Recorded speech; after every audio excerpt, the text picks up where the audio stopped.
ഇരിക്കുക. പരിശുദ്ധ പരമദിവ്യകാരുണ്യത്തിന് പരിശുദ്ധ പരമദിവ്യകാരുണ്യത്തിന് പരിശുദ്ധ പരമദിവ്യകാരുണ്യത്തിന്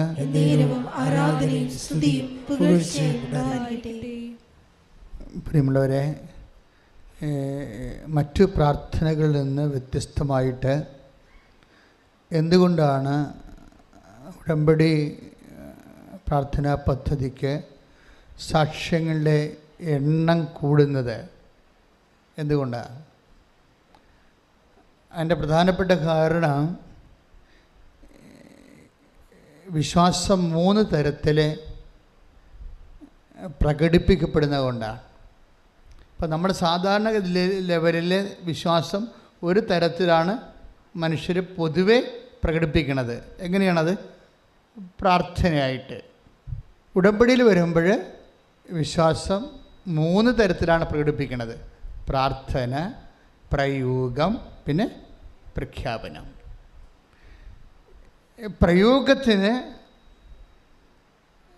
ബൈബിളിൽ നല്ല ഒത്തിരി അനുഭവങ്ങളുണ്ട്. വളരെ സൈലൻ്റായിട്ടുള്ള പ്രയോഗങ്ങളുണ്ട് ബൈബിളിൽ. ഇപ്പോൾ ഉദാഹരണത്തിന് നമ്മുടെ രക്തസ്രാവക്കായ രോഗിയുടെ കാര്യം മാത്രം എടുത്താൽ മതി. അവളൊരു അക്ഷരം, he's not uttering a single word, ഒരക്ഷരം പറയണില്ല. പക്ഷേ വിശ്വാസം അത് ഉള്ളിലാണ് ഇരിക്കുന്നത്, അത് വിചാരമായിട്ടാണ് ഇരിക്കുന്നത്. പക്ഷേ അത് ആക്ഷനിൽ, പ്രവൃത്തിയിൽ അത് പ്രയോഗിക്കുന്നുണ്ട്, ഉള്ളിലിരിക്കുന്നത്. ഇപ്പം നമ്മൾ ഉദാഹരണത്തിന് 8:48 വായിച്ചേ.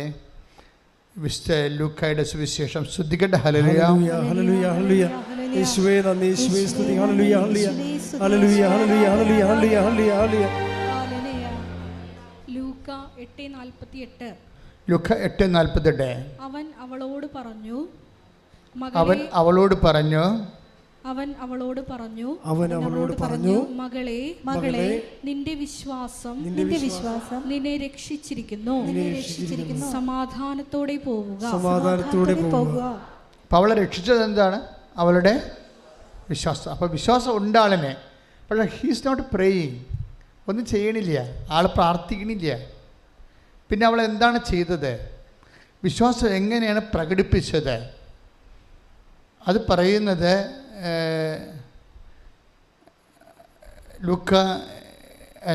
വിശുദ്ധ മത്തായി ശ്ലീഹായുടെ സുവിശേഷം 9:21. മത്തായി 9:21. അവൻ്റെ വസ്ത്രത്തിൽ ഒന്ന് സ്പർശിച്ചാൽ മാത്രം മതി, എനിക്ക് സൗഖ്യം കിട്ടുമെന്ന് അവൾ ഉള്ളിൽ വിചാരിച്ചിരുന്നു. മത്തായി 9:21 പറഞ്ഞ അവന്റെ വസ്ത്രത്തിൽ ഒന്ന് സ്പർശിച്ചാൽ മാത്രം മതി തനിക്ക് സൗഖ്യം ലഭിക്കുമെന്ന് അവൾ ഉള്ളിൽ വിചാരിച്ചു. ഉള്ളിൽ വിചാരിച്ചിരിക്കുകയാണ്, പുറത്ത് പറയുന്നില്ല, ശബ്ദമില്ല. അതിനെ ഒരു വിചാരം മാത്രമായി. വിശ്വാസം ഒരു വിചാരം മാത്രമായി നിലനിന്നുകൊണ്ട് തന്നെ ശബ്ദമില്ലാതെ പ്രയോഗത്തിലൂടെ അവളത് പ്രകടിപ്പിക്കണ കാണാം. 8:46 എടുത്ത് ലൂക്കാ സുവിശേഷം. സ്തുതിക്കട്ടെ. ഹല്ലേലൂയ, ഹല്ലേലൂയ, ഹല്ലേലൂയ, ഹല്ലേലൂയ, ഹല്ലേലൂയ. യേശുവേ നന്ദി, യേശുവേ സ്തുതി. ഹല്ലേലൂയ, ഹല്ലേലൂയ, ഹല്ലേലൂയ, ഹല്ലേലൂയ, ഹല്ലേലൂയ, ഹല്ലേലൂയ. ലൂക്കാ 8:46.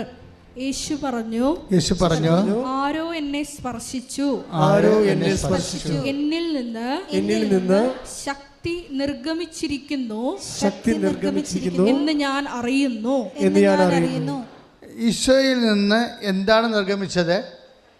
ശക്തി. അതെങ്ങനെയാണ് നിർഗമിക്കാൻ കാരണം? ആരോ എന്നെ സ്പർശിച്ചു. ഈശോനെ നമുക്ക് പലതരത്തിൽ സ്പർശിക്കാം.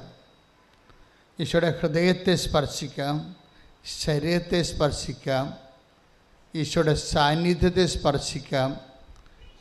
ഇത് എല്ലാം ഇതിൻ്റെതായിട്ടുള്ള. ഇപ്പോൾ ഒരു വിധവ ചെല്ലിക്കാശിട്ടില്ലേ, ആ ഒരു വിധവ ശ്രീഭണ്ഡാരത്തിൽ ഈശോ ഇരിക്കണ സമയത്തൊരു വിധവ കൊണ്ടുവന്ന് ഒരു പൈസയ്ക്ക് തുല്യമായ ഒരു ചില്ലി തൊട്ടിട്ട് അപ്പോഴേ ഈശോ എഴുന്നേറ്റു. എന്താ പറഞ്ഞത്? എല്ലാവരെയും കൂടുതലായി അവളെ നിക്ഷേപിച്ചിരിക്കുന്നു. ലൂക്ക 21 2-3 തിരുവചനങ്ങൾ. ലൂക്ക 21:2-3. ദരിദ്രയായ ഒരു വിധവ, ദരിദ്രയായ ഒരു വിധവ, ദരിദ്രയായ ഒരു വിധവ 2 ചെമ്പ് തൊട്ടുകൾ ഇടുന്നതും അവൻ കണ്ടു. അവൻ പറഞ്ഞു ദരിദ്രയായ ഈ വിധവ മറ്റെല്ലാവരെയും കാൾ കൂടുതൽ നിക്ഷേപിച്ചിരിക്കുന്നു എന്ന് സത്യമായി ഞാൻ നിങ്ങളോട് പറയുന്നു. അപ്പൊ ആ വിധവ ഈശോയുടെ ശരീരത്തെ സ്പർശിക്കുന്നില്ല. പിന്നെ എവിടെയാണ് സ്പർശിക്കുന്നത്? ഹൃദയത്തെ, മനസ്സിനെ സ്പർശിക്കുക. നമ്മുടെ ചില പ്രവൃത്തികൾ ഈശോനെ എവിടെയാണ് സ്പർശിക്കുന്നത്? മനസ്സിലാണ് സ്പർശിക്കുന്നത്. അപ്പോൾ നിങ്ങൾക്ക് ഉടമ്പടിയിലൂടെ നിങ്ങൾ ചെയ്യുന്ന കാരുണ്യ പ്രവൃത്തികൾ ഈശോനെ എവിടെയാണ് സ്പർശിക്കുന്നത്? മനസ്സിലാണ്. അതെപ്പോഴും അറിയണം. നമ്മൾ ചെയ്യുന്ന കാരുണ്യ പ്രവൃത്തികൾ ഇത് ഭയങ്കര ഇപ്പം കഴിഞ്ഞ ദിവസങ്ങളിലേ അഖിൽ ജോസഫിൻ്റെ സാക്ഷ്യം നിങ്ങളത് നോക്കണം. നല്ല സൂപ്പർ സാക്ഷിയാണ്. എല്ലാ സാക്ഷ്യങ്ങളും സൂപ്പറാണ്. ചില സാക്ഷിക്കിന് ചില പെക്കൂലിയർ ഫീച്ചേഴ്സ് ഉണ്ടാവും. അഖിൽ ജോസഫ് പറയണത് അദ്ദേഹത്തിന് ഒരു അമേരിക്കൻ വിസ ആദ്യം ബ്ലോക്ക് ചെയ്യും, റിജക്റ്റ് ചെയ്യും. നിങ്ങൾക്കറിയാമല്ലോ, അമേരിക്കൻ വിസ റിജക്റ്റ് ചെയ്താൽ ചിലപ്പോൾ ഒരിക്കലും കിട്ടത്തില്ല. അല്ലെങ്കിൽ പിന്നെ കോൾ ഫോർ ചെയ്യണത്, ഒരു ഇൻ്റർവ്യൂവിന് കോൾ ഫോർ ചെയ്യണത് 6 മാസം കഴിഞ്ഞിട്ടാണ്. പക്ഷേ ഇനി തൻ്റെ ജോലി തൻ്റെ കയ്യിൽ നിന്ന് പോയെന്ന് മനസ്സിലാക്കിയപ്പോൾ അവൻ വന്ന് ഉടമ്പടി ചെയ്യും. ഉടമ്പടി ചെയ്ത് കഴിഞ്ഞ് അപ്പോൾ ഒരാഴ്ചക്കുള്ളിൽ തന്നെ വീണ്ടും ഇവന് ഇമെയിൽ വരും വിസ ഇൻ്റർവ്യൂവിന്. അത്രയും സ്പീഡാണ്. ടൈം ഷോർട്ടനിങ് എന്നൊക്കെ ഞാൻ പറയുമ്പോൾ നിങ്ങളത് ശ്രദ്ധിക്കത്തില്ല, നിങ്ങൾക്കത് മനസ്സിലാവത്തില്ല. ടൈം ഷോർട്ടനിങ് എന്ന് പറയണത് ഇപ്പോൾ അമേരിക്കൻ വിസ കിട്ടുന്നതിന് നിയമപരമായിട്ട് നിങ്ങൾക്കറിയാം, റിജക്റ്റായി കഴിഞ്ഞാൽ എല്ലാവരും തലേ കൈ വെച്ചുകൊണ്ട് നടക്കേ ഉള്ളൂ. കാര്യം ഒരിക്കലും അത് സ്കാൻ ചെയ്ത് സ്ക്രൂട്ടൺ ചെയ്ത് ഫിൽട്ടർ ചെയ്തൊക്കെ വരുമ്പോൾ നിങ്ങളെ അവരാ രാജ്യത്ത് കൊണ്ടുപോകാൻ ഉദ്ദേശിക്കണില്ല എന്ന് നിങ്ങൾക്ക് മനസ്സിലാകും. അതാണ് എൻ്റെ വിഷയം. അപ്പോൾ അതുകൊണ്ട് പ്രത്യേകിച്ച് ട്രംപിൻ്റെ കാലത്ത് ഇത് കുറച്ചുകൂടി കർക്കശ്യമായി. അപ്പോഴേ അങ്ങനെ വന്നപ്പോഴേ ഇത് കിട്ടാൻ സാധ്യതയില്ല. പിന്നെ ആകപ്പാട് പിന്നെയുള്ള സാധ്യത എന്താണ്? അഖിൽ ജോസഫിന് മനസ്സിലായ ഉടമ്പടിയാണ് പിന്നെ ഉള്ളൊരു സാധ്യത. അമ്മ തന്നെ ഈ വിഷയം നേരിട്ടെടുക്കണം.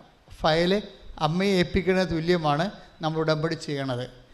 അപ്പോൾ ആ സാക്ഷി നിങ്ങൾ കേൾക്കുമ്പോൾ മനസ്സിലാകാതെ പുള്ളിക്കാരൻ വന്ന് ശക്തമായ രീതിയിൽ ഉടമ്പടി എടുത്തിട്ട് ഉടമ്പടി ആക്ടിവേറ്റ് പുള്ളിക്കാരൻ അത് പ്രവർത്തനത്തിലേക്ക് വരുമ്പോൾ തന്നെ പെട്ടെന്ന് ടൈം ഷോട്ടിന് സമയച്ചുരുക്കം പ്രാപിച്ചിട്ട് ഇയാൾ അങ്ങോട്ട് വിളിക്കും ഇൻ്റർവ്യൂ വിളിച്ച് ഇൻ്റർവ്യൂ പാസ്സാകും. പിന്നെ പെട്ടെന്നാണ് ഇൻ്റർവ്യൂ പാസ്സാകുന്നത്. അതായത് അമ്മ ഫയലെടുത്ത് കഴിഞ്ഞാൽ നിങ്ങൾ പിന്നീട്, അതായത് എന്തെങ്കിലും ഒരു അനക്കം ഉടമ്പടിക്ക് ഉണ്ടായാൽ പിന്നെ നിങ്ങൾ ഒരിക്കലും പഴയ ആൾക്കാരായിരിക്കരുത്.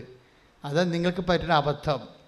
അത് ശരി, നിങ്ങൾ വിചാരിക്കുക സ്വാഭാവികമായിട്ട് വിളിച്ചായിരിക്കും. ഇപ്പം ഞാൻ ഉടമ്പടി എടുത്തില്ലെങ്കിലും എന്നെ വിളിക്കുമായിരിക്കും. ഇങ്ങനെയാണ് ഈ പൊട്ട മനുഷ്യർക്ക് സംഭവിക്കണത്. അതിൽ നിങ്ങൾ പെട്ടെന്ന് കോൾഫർ ചെയ്യുമ്പോൾ അമ്മ ഇടപെടുമ്പോൾ അതിൻ്റെ അകത്തൊരു ഒന്ന് നോട്ട് ബൈ മിനിറ്റിലായിരിക്കും അത് വർക്ക് ചെയ്യണത്. 2 ടൈം ഷോർട്ടറിങ് ഉണ്ടാവും, പിന്നെ ലൈറ്റ് ബൈൻഡിങ് ഉണ്ടാവും, പിന്നെ അങ്ങനെ 4 ഫോർമാറ്റ് ഏതെങ്കിലും ഒരെണ്ണം ഉണ്ടെങ്കിൽ നിങ്ങൾക്ക് മനസ്സിലാക്കണം ഇത് ഉടമ്പടി പ്രോഡക്റ്റാണെന്ന്, ഉടമ്പടിയുടെ ഇഫക്റ്റാണെന്ന് മനസ്സിലാക്കാം. എന്തൊക്കെയാണത്?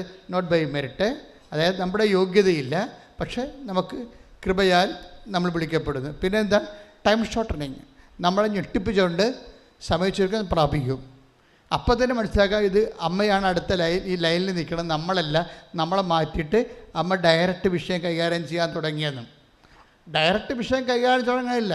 നമുക്ക് ഉടമ്പടിന് ശേഷം നമുക്ക് മനസ്സിലായത് ഈ സഞ്ചാരി മാതാവ് പണ്ട് ഒരു 6 മാസം കൂടുമ്പോൾ 2-3 സാക്ഷ്യമാണ് സഞ്ചാരി മാതാവിൻ്റെ കിട്ടിക്കൊണ്ടിരുന്നത്. ഇപ്പോഴ് ആഴ്ചയിൽ ഒരു ദിവസം 1-2 വെച്ച് എല്ലാ ദിവസം പ്രതി സഞ്ചാരി മാതാവിൻ്റെ സാക്ഷ്യങ്ങൾ കിട്ടുന്നുണ്ട്. സഞ്ചാരി മാതാവ് എന്ന് പറയുമ്പോൾ ആൾക്കാർക്ക് തോന്നി എന്നാ സഞ്ചാരി മാതാവ് നിങ്ങൾക്കറിയാമല്ലോ. അത് നമ്മളെ കൃപാസനത്തിന് വണങ്ങുന്ന അമ്മ ആരാണ്? വാഗ്ദാന പേടകമാണ്.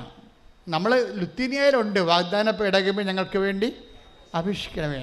പക്ഷേ ലോകത്തിലോടത്തിൽ വാഗ്ദാന പേടകമായിട്ട് അമ്മയെ വണങ്ങുന്ന സ്ഥലങ്ങൾ കുറവാണ്, വടച്ചുരുക്കി. ഞാൻ യൂട്യൂബിൽ ഗൂഗിളിൽ നോക്കിയിട്ട് ഒരു സ്ഥലമോ മറ്റോ ഉണ്ട്. അത് ഈ രീതിയിലല്ല, ഇല്ലെന്ന് തന്നെ പറയാം. ഇത് അമ്മയുടെ പ്രത്യക്ഷീകരണവുമായിട്ട് ബന്ധപ്പെട്ട് ഉടമ്പടി തന്നപ്പോഴാണ് നമുക്ക് മനസ്സിലായത് ഉടമ്പടി ഇരിക്കുന്നത് വാഗ്ദാന പേടകത്തിലാണ്. അങ്ങനെയാണ് മനസ്സിലായത് കൃപാസനത്തിൽ അമ്മ വെളിവാകപ്പെട്ടിരിക്കുന്നത് വാഗ്ദാന പേടകമായിട്ടാണെന്നാണ്. വാഗ്ദാന പേടകത്തിൻ്റെ അവസ്ഥ അറിയാമല്ലോ. അതായത് വാഗ്ദാന പേടകം ഒരു വ്യക്തി, അതിൻ്റെ ഒരു മെക്കാനിസം ഇതാണ്. ഒരു വ്യക്തി ദൈവത്തിൻ്റെ വചനം ദൈവത്തിൻ്റെ സ്നേഹത്തോടെ കർക്കശ്യമായി അനുഷ്ഠിച്ചു കഴിഞ്ഞാൽ, ഈശോ എന്താ പറഞ്ഞത്? എൻ്റെ വചനം നിങ്ങൾ നിലനിൽക്കുന്നു കഴിഞ്ഞാൽ നിങ്ങൾക്ക് ഇഷ്ടമുള്ളത് 15:7 എടുത്ത് ശ്രദ്ധിക്കട്ടെ. ഹല്ലേലൂയ ഹല്ലേലൂയ ഹല്ലേലൂയ ഹല്ലേലൂയ ഹല്ലേലൂയ ഹല്ലേലൂയ. യേശുവേ നന്ദി. ഹല്ലേലൂയ ഹല്ലേലൂയ. യോഹന്നാൻ 15:7. യോഹന്നാൻ 15:7. നിങ്ങൾ എന്നിൽ വസിക്കുകയും എന്റെ വാക്കുകൾ നിങ്ങളിൽ നിലനിൽക്കുകയും ചെയ്യുന്നെങ്കിൽ ഇഷ്ടമുള്ളത് ചോദിച്ചു കൊള്ളുക, നിങ്ങൾക്ക് ലഭിക്കും. That's okay. നിങ്ങളൊന്ന് പറഞ്ഞ്, നിങ്ങൾ എന്നിൽ വസിക്കുകയും എൻ്റെ വാക്ക് നിങ്ങളിൽ നിലനിൽക്കുകയും ചെയ്യുന്നെങ്കിൽ നിങ്ങൾക്ക് ഇഷ്ടമുള്ളത് ചോദിക്കാം, നിങ്ങൾക്ക് ലഭിക്കും. അപ്പോൾ ഈ വാഗ്ദാന പേടകത്തിൻ്റെ മെക്കാനിസം അങ്ങനെയാണ്. എന്താണ്? നമ്മൾ ദൈവത്തിൻ്റെ വചനം അവൻ പറയണത് പോലെ ചെയ്യണം. പക്ഷെ ഒരു പ്രോബ്ലം അതിൻ്റെ അകത്തുണ്ട്. നമ്മൾ എവിടെയാണ് നമുക്ക് ഫ്ലോപ്പ് സംഭവിക്കുന്നത്, എവിടെയാണ് നമുക്ക് മാർക്ക് പോകണമെന്ന് നിങ്ങൾ അറിയണം. ഞാനിപ്പോഴേ ഇവിടെ അല്ലേ എല്ലാ ദിവസവും യൂത്തിനോട് സംസാരിക്കും. കാരണം യൂത്തിനെ അവർ ഇപ്പോൾ IELTS, MOH, HAD, PSC, UPSC ഒക്കെ എഴുതാൻ വന്ന കുട്ടികൾ എങ്ങനെയായാലും 10-30 കുട്ടികൾ ഒരു ദിവസം ഉടമ്പടി അച്ഛനെ കാണാൻ വരും. അപ്പം ഞാൻ അവർ ബൾക്കായിട്ട് അവരോട് സംസാരിക്കും. അവരോട് സംസാരിക്കുമ്പോൾ ഞാൻ എന്താ അവരോട് സംസാരിക്കണമെന്ന് അറിയാമോ? നിങ്ങൾ കൃപയുടെ ലീക്കേജുകൾ ബ്ലോക്ക് ചെയ്യാൻ പറയും. കൃപയുടെ ലീക്കേജുകളെ ബ്ലോക്ക് ചെയ്യാൻ പറയും. എന്ന് വെച്ച് കഴിഞ്ഞാൽ നമ്മൾക്ക് പറ്റണ ഒരു അബദ്ധം അതാണ്. ദൈവം നമുക്ക് കൃപ തരാത്തതിൻ്റെ കാരണം ഇപ്പോൾ ഓട്ടക്കുടത്തിൽ നമ്മൾ വെള്ളം കുരത്തില്ലേ, ഓട്ടക്കുടത്തിൽ വെള്ളം. ഇപ്പോൾ നിങ്ങളൊരു സ്ഥലത്ത് ഒരു വെളിച്ചെണ്ണ ഒരു കടയിൽ നിന്ന് വാങ്ങിക്കണമെന്ന് വിചാരിച്ചോ, ആ കടയിൽ നിന്ന് വെളിച്ചെണ്ണ ഒഴിക്കുമ്പോൾ തന്നെ നിങ്ങളുടെ കണ്ടെയ്നറിൽ നിന്ന് വെളിച്ചെണ്ണ പോകാൻ തുടങ്ങിക്കഴിഞ്ഞാൽ അത് പറയും നീ പാത്രം മാറ്റാൻ പറയും ഇല്ലേ. അതുപോലെ കൃപ നിങ്ങൾക്ക് തരുന്നുമ്പോൾ തന്നെ നിങ്ങളുടെ കൃപയുടെ പാത്രം, ദൈവം പാത്രം തന്നെയാണ് വിളിക്കണത്. ദൈവം നമ്മുടെ വ്യക്തിയെ, ആത്മാവിനെ, നമ്മുടെ നേച്ചറിനെ നമുക്കറിയാം. കൃപ എന്താണ്? Grace built upon nature. നമ്മുടെ പ്രകൃതിയിലാണ്. നമുക്ക് കൃപയ്ക്ക് സ്വീകാര്യമായ ഒരു പ്രകൃതി നമുക്കുണ്ടാവണം. നമ്മളെപ്പോഴും യുദ്ധം ചെയ്യണത് പ്രകൃതിയോടാണ്. നമുക്ക് കൃപ സ്വാഭാവികമായിട്ടും ഉൾക്കൊള്ളാൻ പറ്റുന്ന ഒരു സ്വഭാവ സവിശേഷത നമ്മൾ ആർജിക്കേണ്ടി വരും. സുവിശേഷ വിഹിതമായിട്ട് നമ്മൾക്കൊരിക്കലും പഴയ ആളായിട്ടിരിക്കാൻ പറ്റത്തില്ല. പഴയ ആളായിട്ട് നിങ്ങൾ പഴയിരിക്കുക. ഇപ്പോൾ പക, വിദ്വേഷം, ചതി, അഹങ്കാരം, മുൻകോപം, കലഹം, ഭിന്നത, ലൈംഗിക സൂക്ഷ്മതക്കുറവ്, ഇങ്ങനെയുള്ള വിഷയങ്ങളൊക്കെ വരുമ്പോൾ സ്വാഭാവികമായിട്ട് നേച്ചർ പഴയ നേച്ചർ തന്നെ, ലോകാരൂപിയുടെ നേച്ചർ, ജഡത്വമാണ്. ഇതിൽ വർക്കൗട്ട് ചെയ്യത്തില്ല കൃപ. ഞങ്ങൾ നിങ്ങളോട് മദ്യപാനം ഉപേക്ഷിക്കണമെന്നൊന്നും പറയത്തില്ല. എന്താ കാര്യം? ഞങ്ങൾക്കത് പറയേണ്ട കാര്യമില്ല. നിങ്ങളെ ദൈവം വിളിച്ചിട്ടുണ്ടെങ്കിൽ ദൈവം നിങ്ങളെ ക്രമീകരിച്ചിരിക്കും. നിങ്ങൾക്കൊരു മനസ്സുണ്ടായാൽ മതി. ആ നിങ്ങളുടെ മനസ്സ് ഉടമ്പടി ധ്യാനങ്ങൾ കൂടി വരുമ്പോൾ സ്വാഭാവികമായിട്ട് അമ്മ തന്നെ നിങ്ങളെ കിളച്ച് വളവിടാൻ പറ്റുന്ന രൂപത്തിൽ, 100 മേനിക്ക് അയക്കാൻ പറ്റുന്ന രൂപത്തിൽ റീചേഞ്ച് ചെയ്യും. കാര്യം ഗ്രേസ് ബിൽട്ടപ്പോൾ നേച്ചറാണ്. നേച്ചർ എന്ന് വെച്ചാൽ കൃപ എപ്പോഴും ദൈവശാസ്ത്രപരമായിട്ട് ഒരു മനുഷ്യൻ്റെ പ്രകൃതിയിലാണ് ദൈവം കൊടുക്കുന്നത്. പ്രകൃതിയോ what is nature? That is habits. ഒരു നേച്ചറിൻ്റെ ദ ടോട്ടാലിറ്റി ഓഫ് ദി ഹാബിറ്റ്സാണ് നേച്ചറായിട്ട് വരുന്നത്. നമ്മുടെ മുഴുവൻ ശീലങ്ങളുടെ ആകത്തുകയാണ് നമുക്ക് പ്രകൃതിയായിട്ട് വരുന്നത്. What is habits? Habits is repeated action.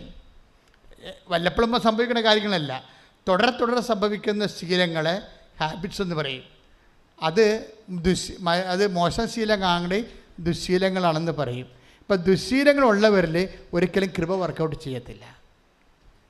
അതുകൊണ്ട് വചനം വളരെ സൂക്ഷ്മതയാണ്. ഇപ്പം എന്തെങ്കിലും ദുശ്ശീലങ്ങളുണ്ടോ, ആ റെക്കർ ചെയ്യുന്ന ബാഡ് ഹാബിറ്റ്സ് ഉണ്ടോ എന്ന് നോക്കണം. അത് ഉടമ്പടിയുടെ മെയിൻ സംഭവമാണ്. റെക്കർ ചെയ്യുന്ന, do you have any recurring bad habits?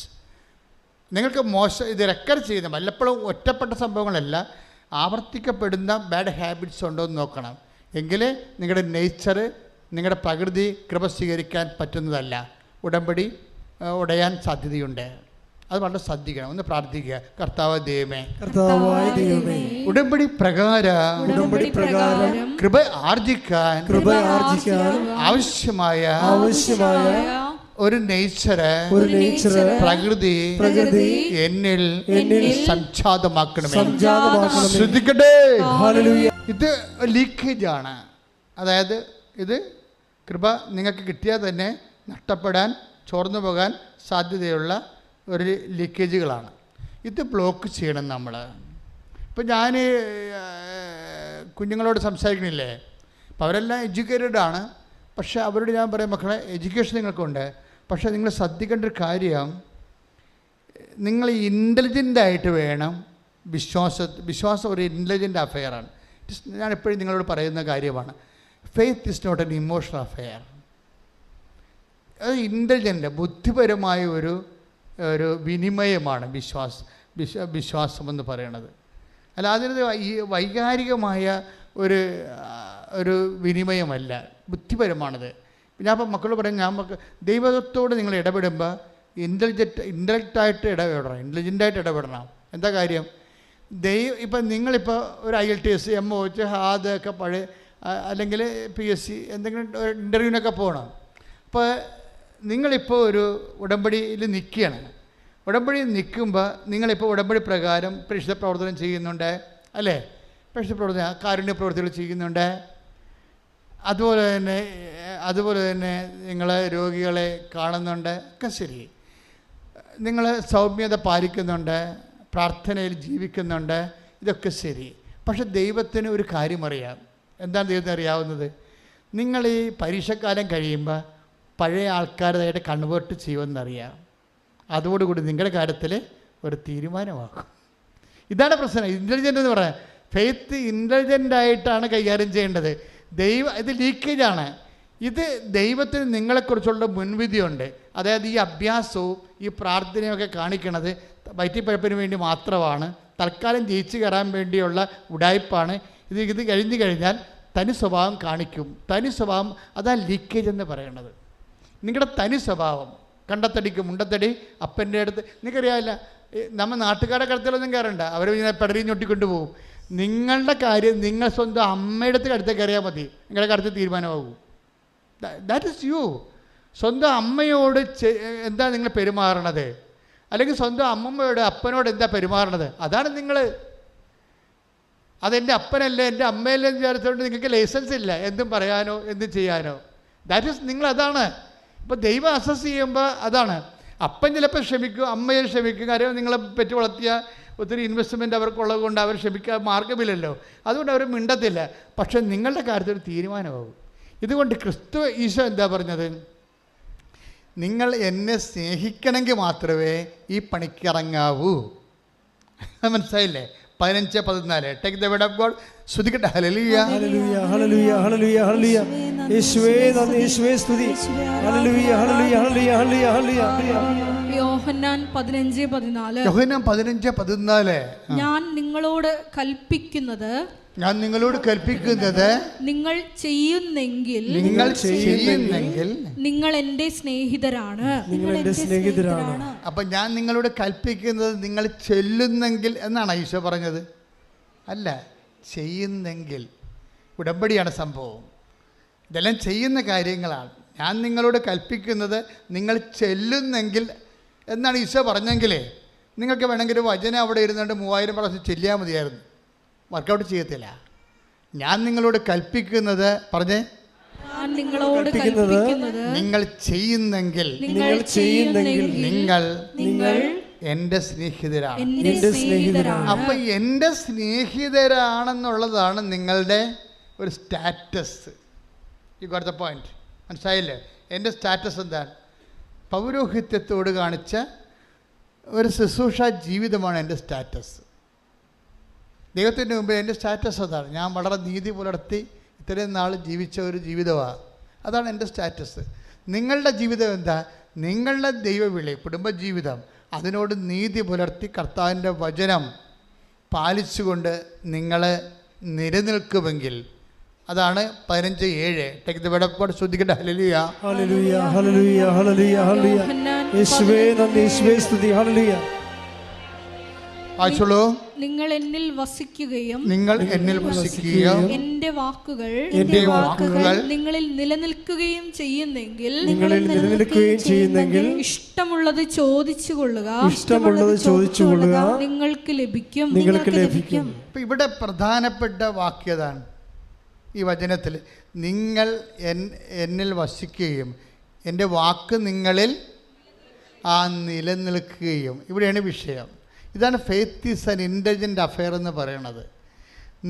ഈ ദൈവം എന്താ നോക്കണത്? ഈ വസ്തു വിൽക്കണ വരെ മാത്രമേ ഇവള് ഇങ്ങനെ കറങ്ങി ദൈവത്തിന് ചുറ്റിപ്പറ്റി നടക്കത്തുള്ളൂ. ഭർത്താവിൻ്റെ വെള്ളവടി മാറണ വരെ മാത്രമേ ഇവളിങ്ങനെ കർത്താവ് എന്ന് പറഞ്ഞിങ്ങനെ ചുറ്റിപ്പറ്റി രോഗികളെ കാണുകയും എന്നൊക്കെ ചെയ്ത് നടക്കുകയും ചെയ്യുന്നല്ലോ. അത് കഴിഞ്ഞാലുള്ള നിൻ്റെ എല്ലാ സ്കാനിങ് റിപ്പോർട്ടും കർത്താവിനടുത്തുണ്ട്. അതാണ് ദൈവത്തിൻ്റെ കണ്ണിൽ പൊഴിടാൻ പറ്റത്തില്ല. നിങ്ങളകപ്പെട്ടിരിക്കുകയാണ്. മനസ്സിലായില്ലേ? അതായത് ഇൻ്റലിജൻ്റ് ആയിരിക്കണം ഈ വിഷയത്തിൽ. അതുകൊണ്ട് നിങ്ങളുടെ മുമ്പിലുള്ള ഓപ്ഷൻ എന്താ? കർത്താവേ, ഈ കടന്നാലും ഞാൻ അങ്ങയുടെ മകളായി ജീവിക്കും. കൈയിടിച്ച് കർത്താവ്. രോഗിയെ കർത്താവിനെ പ്രസാദിപ്പിച്ചത് പ്രാർത്ഥന കൊണ്ടല്ല, പിന്നെ എന്താണ്? പ്രയോഗം കൊണ്ടാണ്. അവളെന്താ പ്രയോഗിച്ചത്? അവളെ പിന്നിലൂടെ വന്ന്, നമുക്കറിയാമല്ലോ, ദൈവത്തിനെ സമീപിക്കുന്നവർ മുമ്പിൽ വരണമെന്നൊന്നും ഒരു ആഗ്രഹമില്ല. ദൈവത്തിന് മുമ്പും പുറകൊന്നുമില്ല. ദൈവം മനസ്സിലായില്ലേ? പിന്നിലൂടെ വന്ന് അവൻ്റെ വസ്ത്രത്തിൽ സ്പർശിച്ചു. അവൾ ശബ്ദിച്ചില്ല, പ്രാർത്ഥിച്ചില്ല. പിന്നെ എന്ത് ചെയ്ത്? ഉള്ളിൽ മത്തായി 9:21 പറയും പോലെ ഉള്ളിൽ വിചാരിക്കുക മാത്രമേ ചെയ്തുള്ളൂ. വിശ്വാസം വിചാരത്തിൻ്റെ രൂപത്തിൽ അവിടെ ഉള്ളിലുണ്ടായിരുന്നു. ആ ഉള്ളിലുണ്ടായിരുന്ന വിചാരത്തെ വളരെ നിശബ്ദമായി അവൾ പ്രയോഗിക്കണം. കഴിഞ്ഞ ദിവസങ്ങളിലൊരു സാക്ഷ്യമുണ്ടായി. ഈ പ്രയോഗം ഏറ്റവും കൂടുതലുള്ള ഉടമ്പടിയിലാണ് ഏറ്റവും കൂടുതൽ പ്രയോഗമുള്ളത്. ഇപ്പോൾ കഴിഞ്ഞ ദിവസം ഒരു സാക്ഷ്യം ശ്രുതിക്കട്ടെ മക്കളെ. യേശുവേ സ്വസ്ഥം. യേശുവേ നന്ദി. ഹല്ലേലൂയ, ഹല്ലേലൂയ, ഹല്ലേലൂയ. യേശുവേ ആരാധനയിലൂടെ ഞങ്ങൾ അഭിഷേകം ചെയ്യുന്നു. സാക്ഷ്യത്തിലെ സ്റ്റെഫിയാണ്. സ്റ്റെഫി തൃശ്ശൂരെ. അവരുടെ വിഷയം, അവർ പ്രഗ്നൻ്റായി. അപ്പോൾ അതായത് അവൾ ഈ പ്രഗ്നൻ്റ് ആയിരിക്കുന്ന സ്റ്റെഫിയുടെ വയറ്റിലൊരു മുഴ, കുട്ടിയുടെ ഹൃദയത്തിൽ മുഴ, ഗർഭത്തെ ശിശുവിൻ്റെ, കുട്ടിയുടെ തലയിലും മുഴ. അപ്പോൾ ഡോക്ടറിൻ്റെ ഉപദേശം എന്താണ്? ഇതിനെ എടുത്ത് കളയുക, വേറെ മാർഗമൊന്നുമില്ല.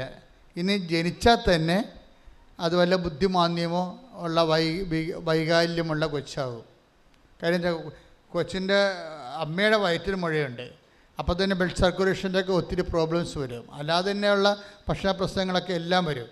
പിന്നെ എന്താ? കുട്ടിയുടെ ഹൃദയത്തിൽ മുഴ, പിന്നെ തലയിൽ മുഴ. അപ്പോൾ അത് ചാപിള്ളയായിട്ട് ജനിക്കും, അല്ലെങ്കിൽ ജനിച്ചാൽ തന്നെ കുട്ടിയെ കിട്ടാൻ മാർഗമില്ല.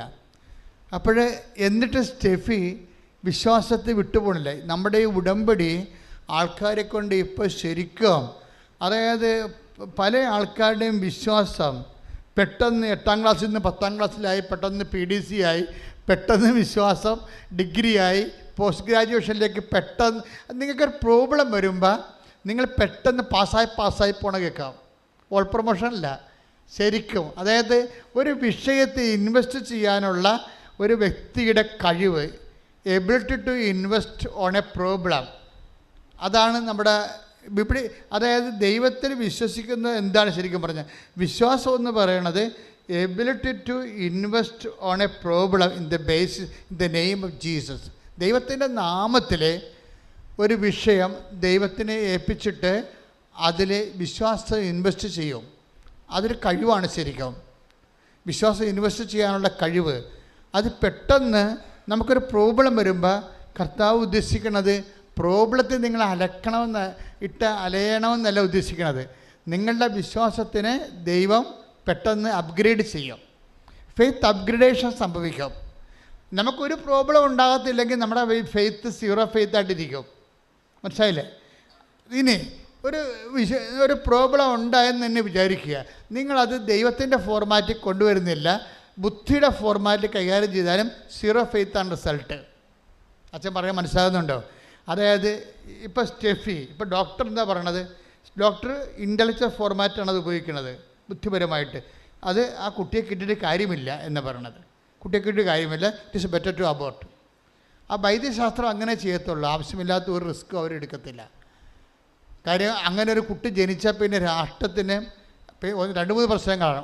അമ്മ എന്ന് പറയുന്ന വ്യക്തിയുടെ ജീവിതം നോൺ പ്രൊഡക്റ്റീവ് ആകും. രാഷ്ട്ര പുനർനിർമ്മാണത്തിന് പിന്നെ ഉപയോഗിക്കാൻ പറ്റത്തില്ല. അവർ കൊച്ചിനെ ചുമന്നുണ്ടാക്കേണ്ടി വരികയില്ലേ.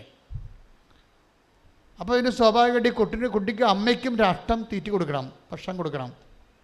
അതാണ് രാഷ്ട്രത്തിൻ്റെ പ്രശ്നം. അതുകൊണ്ട് ഡോക്ടർമാർക്കെല്ലാം വളരെ റാഷണലായിട്ടുള്ള ഉപദേശമാണ് കൊടുക്കണം. അപ്പോൾ അവർ പറയും it is better to terminate എന്ന് പറയും. പക്ഷേ ഇത് ആരോടാ പറഞ്ഞിരിക്കണത്?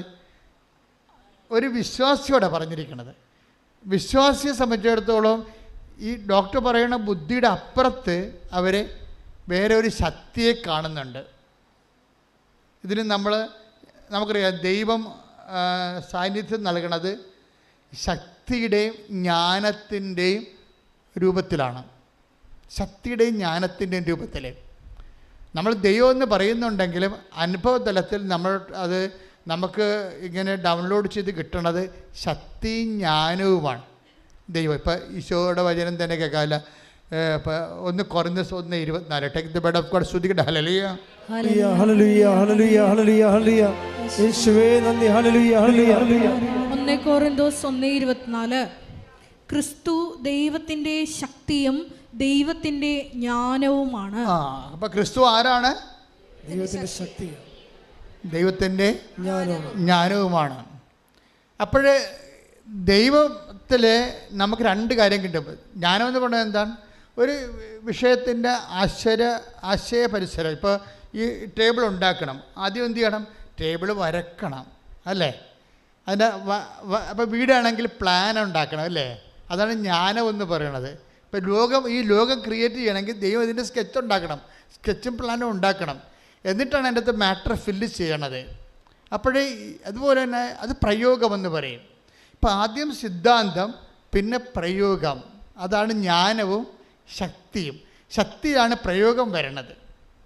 ദൈവം പവറായതുകൊണ്ട് പ്രയോഗം ശക്തിയിൽ വരുവാണ്. അപ്പോൾ അങ്ങനെ വരുമ്പോൾ നമുക്കത് നമ്മുടെ ബോഡിയിലാണ് ഈ ശക്തി ഇൻവെസ്റ്റ് ചെയ്യണമെങ്കിൽ അത് ഹീലിംഗ് ആയിട്ട് വരും. അതിനൊരു മീഡിയമായിട്ടാണ് ഉടമ്പടി തരം ഉപയോഗിക്കുന്നത്.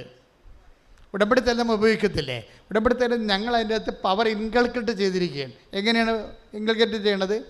അത് കർത്താവ് നൽകിയ വിശുദ്ധ പൗരോഹിത്യത്തിൻ്റെ പരമാധികാരത്തിൽ കർത്താവ് ആശീർവാദ അനുഗ്രഹം തന്നിട്ടുണ്ടല്ലോ. അപ്പോൾ ആശീർവാദ അനുഗ്രഹം ചില അച്ഛന്മാർ സാധാരണ കാര്യങ്ങൾക്ക് വേണ്ടി ഉപയോഗിക്കും. ആ പള്ളിയിൽ കൊണ്ടുവന്ന സാധനങ്ങൾ വെഞ്ചരിച്ച് കൊടുക്കാനേ ഉപയോഗിക്കത്തുള്ളൂ. ഞാൻ ആശീർവാദ അനുഗ്രഹം എല്ലാത്തിനും ഉപയോഗിക്കുമായിരുന്നു, എല്ലാത്തിനും. കാര്യം എനിക്കത് കിട്ടിയത് ഞാൻ പഠിക്കുന്ന കാലത്ത് ജോൺ പോൾ മാർപ്പാപ്പ വത്തിക്കാൻ്റെ അരമനയുടെ മുകളിൽ ഈ അറ്റ്ലാന്റിക് സമുദ്രം കൂവിക്കുത്തി ഉയർന്നു വന്നിരുന്നു, ഇറ്റലിയെ വിഴുങ്ങണ പോലെ. അപ്പോൾ ജോൺ പോൾ മാർപ്പാപ്പ അരമനയിൽ നിന്നുകൊണ്ട് അറ്റ്ലാന്റിക് സമുദ്രത്തിൻ്റെ മേൽ കൈ ഉയർത്തിക്കൊണ്ട് സമുദ്രത്തെ ആശീർവദിച്ചു. ഇത് 1983-84 ഇത് സംഭവിക്കണം. ഇത് എന്നെ വല്ലാത്ത രീതിയിൽ ഹോണ്ട് ചെയ്ത് എനിക്കൊരു തുറവ് കിട്ടി. എന്താ കാര്യം? ഇത്രയും ധൈര്യമായിട്ട് സമുദ്രത്തിൻ്റെ മേൽ കൈ ഉയർത്താൻ കർത്താവിൻ്റെ പുരുകാരുണ്യത്തിന് ആരാധനയും സ്തുതിയും പുകഴ്ചയും ഉണ്ടായിരിക്കട്ടെ. അത് ജോൺ പോൾ മാർപ്പാപ്പയ്ക്ക് ഈശോയിൽ നിന്ന് കിട്ടിയതാണ്. ലോക ചരിത്രത്തിലെ ഈശോ മാത്രമേ സമുദ്രത്തെ ശാസിച്ച് ശാന്തമാക്കിയിട്ടുള്ളത്. ഈ അധികാരമാണ് അപ്പോസ്തലന്മാർക്ക് കൈമാറിയിരിക്കുന്നത്. ചിലരത് ജോൺ പോൾ മാർപ്പാപ്പ പോലുള്ള ആൾക്കാരെ ആ അഭിഷേകത്തിൻ്റെ മുഴുവൻ പൂർണ്ണ തോതിൽ ഉപയോഗിക്കുന്ന ആളാണ്, പൂർണ്ണ തോതിൽ. പിന്നെ ചിലർ ഫങ്ഷനിലായിട്ട് അവർക്ക് അവരുടെ ലിമിറ്റേഷനിലുള്ള വിഷയങ്ങൾക്ക് ഉപയോഗിക്കും. അപ്പോൾ ആശീർവാദം ജനങ്ങളെ ആശീർവദിക്കാൻ, അല്ലാതെ ഓരോരുത്തരെ ആശീർവദിച്ച് പുട്ടടിക്കാൻ വേണ്ടി ദൈവം തന്നെ അതല്ല. ആശീർവാദം ജനങ്ങളെ പൊതു നന്മയ്ക്കാണ്. Take the word of God, പൊതു നന്മ. ശ്രദ്ധിക്കട്ടെ. കൊരിന്ത്യർ 12:7. 1 കൊരിന്ത്യർ 12:7. ഓരോരുത്തരിലും ആത്മാവ് വെളിപ്പെടുന്നത് പൊതു നന്മയ്ക്ക് വേണ്ടിയാണ്. Price the Lord. അല്ല, ക്രിസ്ത്യാനിക്ക് വേണ്ടി മാത്രമാണെന്നല്ല, മനസ്സിലായില്ലേ? പൊതു നന്മ, അതായത് മനുഷ്യനും മൃഗങ്ങളും പ്രകൃതിയും കടലും കടലിലെ ജീവങ്ങളും എല്ലാം ആശീർവദിക്കേണ്ടതാണ്. ഇപ്പോൾ ഒരു പക്ഷിപ്പനി വന്നു, ആ ഒരു പക്ഷികൾ അല്ലെങ്കിൽ കടലിൽ തന്നെ സൂക്ഷ്മജീവികൾ, നമുക്കറിയാമല്ലോ, പ്ലാന്റൻസ് പോലുള്ള സൂക്ഷ്മജീവികളില്ലേ, അത് സമുദ്രം കലങ്ങി അതിന് വിഷാംശം കെമിക്കൽ കൂടിക്കഴിഞ്ഞാൽ ഈ പ്ലാങ്ടൻസ് എല്ലാം മരിച്ചു. സൂക്ഷ്മജീവികളാണ്, ഏകകോശ ജീവികളെ പോലെയുള്ള ആൽഗ പോലുള്ള ടൈപ്പ് സാധനം സൂക്ഷ്മജീവികൾ നമുക്ക് കടലിൽ കാണാം. നിങ്ങൾക്ക് അതിങ്ങനെ 10,000 കൂടുമ്പോൾ ഒരു പച്ച പത പോലെ ഇങ്ങനെ കടലിൽ കാണും. നമ്മുടെ കടലിലും ഉണ്ടത്, ഞാൻ കണ്ടിട്ടുണ്ടത്. അതായത് അങ്ങനെ ഈ പ്ലാങ്ടൻസ് എങ്ങാനും സമുദ്രത്തിൻ്റെ രാസവ്യത്യാസം വന്ന് അപ്രത്യക്ഷമായാൽ ജീവജാലങ്ങളും നമ്മളും മരിക്കും ഉറപ്പായിട്ട്. അത്രയും ഇൻ്റർകണക്റ്റഡാണ് സംഭവം. പൊതു നന്മയെന്ന് പറയുമ്പോഴേ എവിടം വരെ ചെല്ലുന്നുണ്ടെന്ന് അറിയാമോ? ഈ പ്ലാന്റൻസ് പോലും സമുദ്രം പോലും നന്മയ്ക്ക് വേണ്ടി ആശീർവദിക്കണം. പണ്ട് എനിക്കൊരു പരിപാടി ഉണ്ടായിരുന്നു. എല്ലാ കൊല്ലവും 10 കൊല്ലം അടുപ്പിച്ച് ഞാൻ 901 തൊട്ട് 990 തൊട്ട് 2000 വരെ കടൽ ആശീർവദിക്കാൻ പോകുമായിരുന്നു. കടലിൽ വള്ളമെടുത്ത് കടൽ ആശീർവദിക്കാൻ പോകും. അപ്പോൾ എന്ത് സംഭവിക്കണമെന്ന് വെച്ച് കഴിഞ്ഞാൽ, ഈ സൂക്ഷ്മജീവികളെ കഴിച്ച് കഴിയുന്ന കുഞ്ഞു മീനുകളുണ്ട്. ആ കുഞ്ഞു മീനുകൾ കഴിക്കുന്ന നെത്തോലിയുണ്ട്. നെത്തോലിയെ ചെമ്മീൻ കഴിക്കുന്ന മറ്റ് ചാള, അയില പോലുള്ള അയിലയെ കഴിക്കുന്ന തിമിംഗലങ്ങളൊക്കെ ഉണ്ട്. എല്ലാം ചത്തുപോകും. പ്ലവൻ ചത്താൽ എല്ലാം ചത്തുപോകും. അതാണ്. അപ്പം നിസ്സാര കാര്യമല്ല ശരിക്കും. അപ്പോഴേ ഇതെല്ലാം എപ്പോഴും ആശീർവദിക്കുകയും ജീവജാലങ്ങളിൽ നിലനിർത്തുകയും ചെയ്യേണ്ടതാണ്. നിങ്ങൾ കൈകൾ ഉയർത്തിക്കൊണ്ട് ലോകത്തിൽ മുഴുവനും ഉണ്ടാകുന്ന ഇതുപോലെ പ്രകൃതി നാശത്തിനെതിരെ, ഉണ്ടാകുന്ന രാസമാറ്റങ്ങൾക്കും എതിരെ, അതിനുണ്ടാകുന്ന പലതരം വേസ്റ്റേജുകൾ, സമുദ്രം ഒരു കുപ്പക്കൂനയാക്കി മാറ്റുന്ന അവസ്ഥകൾ, അതിനെയെല്ലാം പ്രതിരോധിക്കാൻ ജ്ഞാനവും ബുദ്ധിയും ദൈവത്തിൻ്റെ ശക്തിയും നേതാക്കന്മാർക്കും ജനങ്ങൾക്കും ശാസ്ത്രജ്ഞന്മാർക്കും നൽകുന്നതിന് വേണ്ടി അതിശക്തമായി സ്തുതിക്കട്ടെ.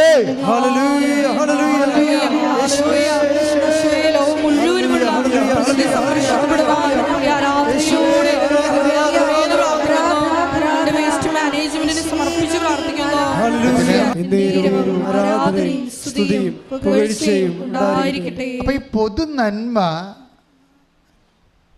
വേണ്ടിയാണ് ദൈവം ആശീർവാദ ശക്തിയും വരപ്രസാദങ്ങളും നൽകിയിരിക്കുന്നത് സഭയ്ക്ക്.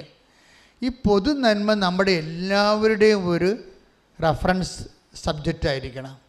പൊതു നന്മ, നമ്മൾ ഏറ്റവും കുറവ് പൊതു നന്മയെക്കുറിച്ച് ചിന്തിക്കുന്ന ആൾക്കാരാണ് നമ്മളെന്ന് തോന്നുന്നത്. മറ്റ് രാജ്യങ്ങളെക്കാൾ അപേക്ഷിച്ച് പൊതു നന്മയെക്കുറിച്ച് കുറച്ച് ചിന്തിക്കുന്ന, അതെങ്ങനെ വന്നു എന്നറിയാൻ പാടില്ല. ഇങ്ങനെ നമ്മൾ പൊതുവായിട്ട് നമ്മുടെ സംസ്കാരത്തെ വിമർശിക്കുന്നത് ന്യായമായ കാര്യവുമല്ല. പക്ഷേ പൊതു നന്മയെക്കുറിച്ചുള്ള ബോധം ഏറ്റവും കൂടുതൽ ഉണ്ടാവേണ്ടത് ബൈബിളിൽ വിശ്വസിക്കുന്നവർക്കാണ്. പ്രത്യേകിച്ച് എന്താ കാരണം? ദൈവം ഓരോരുത്തർക്കും കഴിവ് നൽകിയിരിക്കുന്നത് അവരുടെ കുടുംബത്തിനും അവരുടെ വയറിനും വേണ്ടി മാത്രമല്ല. Take the word of God, read it again. ശ്രദ്ധിക്കട്ടെ. ഹല്ലേലൂയ. 1 കൊരിന്ത്യർ 12:7. ഓരോരുത്തരിലും ആത്മാവ് വെളിപ്പെടുന്നത് പൊതു നന്മയ്ക്ക് വേണ്ടിയാണ്. അപ്പം ഇതാണ് ദൈവത്തിൻ്റെ കാഴ്ചപ്പാട്. നിങ്ങൾക്ക് ജോലി കിട്ടിയാലും നിങ്ങൾക്ക് വീട് കിട്ടിയാലും മറ്റ് ഒരു സമൂഹത്തിൻ്റെ മുമ്പിലാണ് നമ്മളിവിടെ ജീവിക്കുന്നത്. മറ്റുള്ളവരെക്കുറിച്ച് ഒരു കരുതൽ വേണം. ഇതിനാണ് കാരുണ്യ പ്രവൃത്തി എന്ന് പറയുന്നത്. കരുതലിൻ്റെ പ്രവൃത്തികളാണ് കാരുണ്യ പ്രവൃത്തികൾ. ഇപ്പം കാരുണ്യ പ്രവൃത്തികൾ ഇപ്പം കഴിഞ്ഞ ദിവസങ്ങൾ ഷൈജ എന്നും പറഞ്ഞൊരു ഷൈജു വടുതല അങ്ങനെ ഒരു മോളോട് സാക്ഷ്യം പറഞ്ഞാൽ അവിടെ സാക്ഷ്യം കേട്ട് ഞാൻ ചിരിച്ചുപോയി. കാര്യം വെച്ചാൽ ഇവളെ ഉടമ്പടി എടുത്തിട്ട് അവർക്ക് ഒരു ചീനവലമുണ്ട്. ഇപ്പം ഈ 4 കാല് കൈ വെച്ച് കായലിൽ കെട്ടിത്താത്തുന്ന വലയില്ലേ, കൊച്ചിയിലൊക്കെ ഉണ്ട്, ഞങ്ങളുടെ നാട്ടിലൊക്കെ ഉണ്ട്, പള്ളിത്തോട്ടിലേക്ക്. അപ്പോൾ അവിടെയൊക്കെ കായലിലൊക്കെ കാണാം. ഇപ്പം ചീനവല രാത്രി മുഴുവൻ ഭയങ്കര കഷ്ടപ്പെട്ട ജോലിയാണത്. ഞാൻ പണ്ട് 10ാം ക്ലാസ്സൊക്കെ പഠിക്കുമ്പോൾ ചീനവല തട്ടിലിരുന്നാണ് പഠിച്ചുകൊണ്ടിരുന്നത് എൻ്റെ കൂട്ടുകാരനായിട്ട്. അപ്പോൾ രാത്രി മുഴുവനും വല വലിക്കുമ്പോൾ കുറച്ച് വിലയും കിട്ടും, 2-3 കിലോ ചെമ്മീൻ കിട്ടുന്ന ദിവസമുണ്ട്. പക്ഷേ ഉറക്കനിപ്പ് അതിൻ്റെ ഇരട്ടിയാണ്. അത്രയും നമ്മളൊക്കെ സിമ്പിളാണ്. നിങ്ങൾ മീനൊക്കെ വാങ്ങിക്കുമ്പോൾ ഓർക്കണേ, അതിന് ഉറക്കം നിൽക്കുന്ന ആൾക്കാരുടെ കഷ്ടപ്പാടിൻ്റെ പകുതി പോലും അവർക്ക് കിട്ടണില്ല. എല്ലാ മത്സ്യത്തൊഴിലാളി സഹോദരങ്ങളെ സമർപ്പിച്ചോട് ശ്രദ്ധിക്കട്ടെ. ഹല്ലേലൂയ, ഹല്ലേലൂയ, ഹല്ലേലൂയ, ഹല്ലേലൂയ.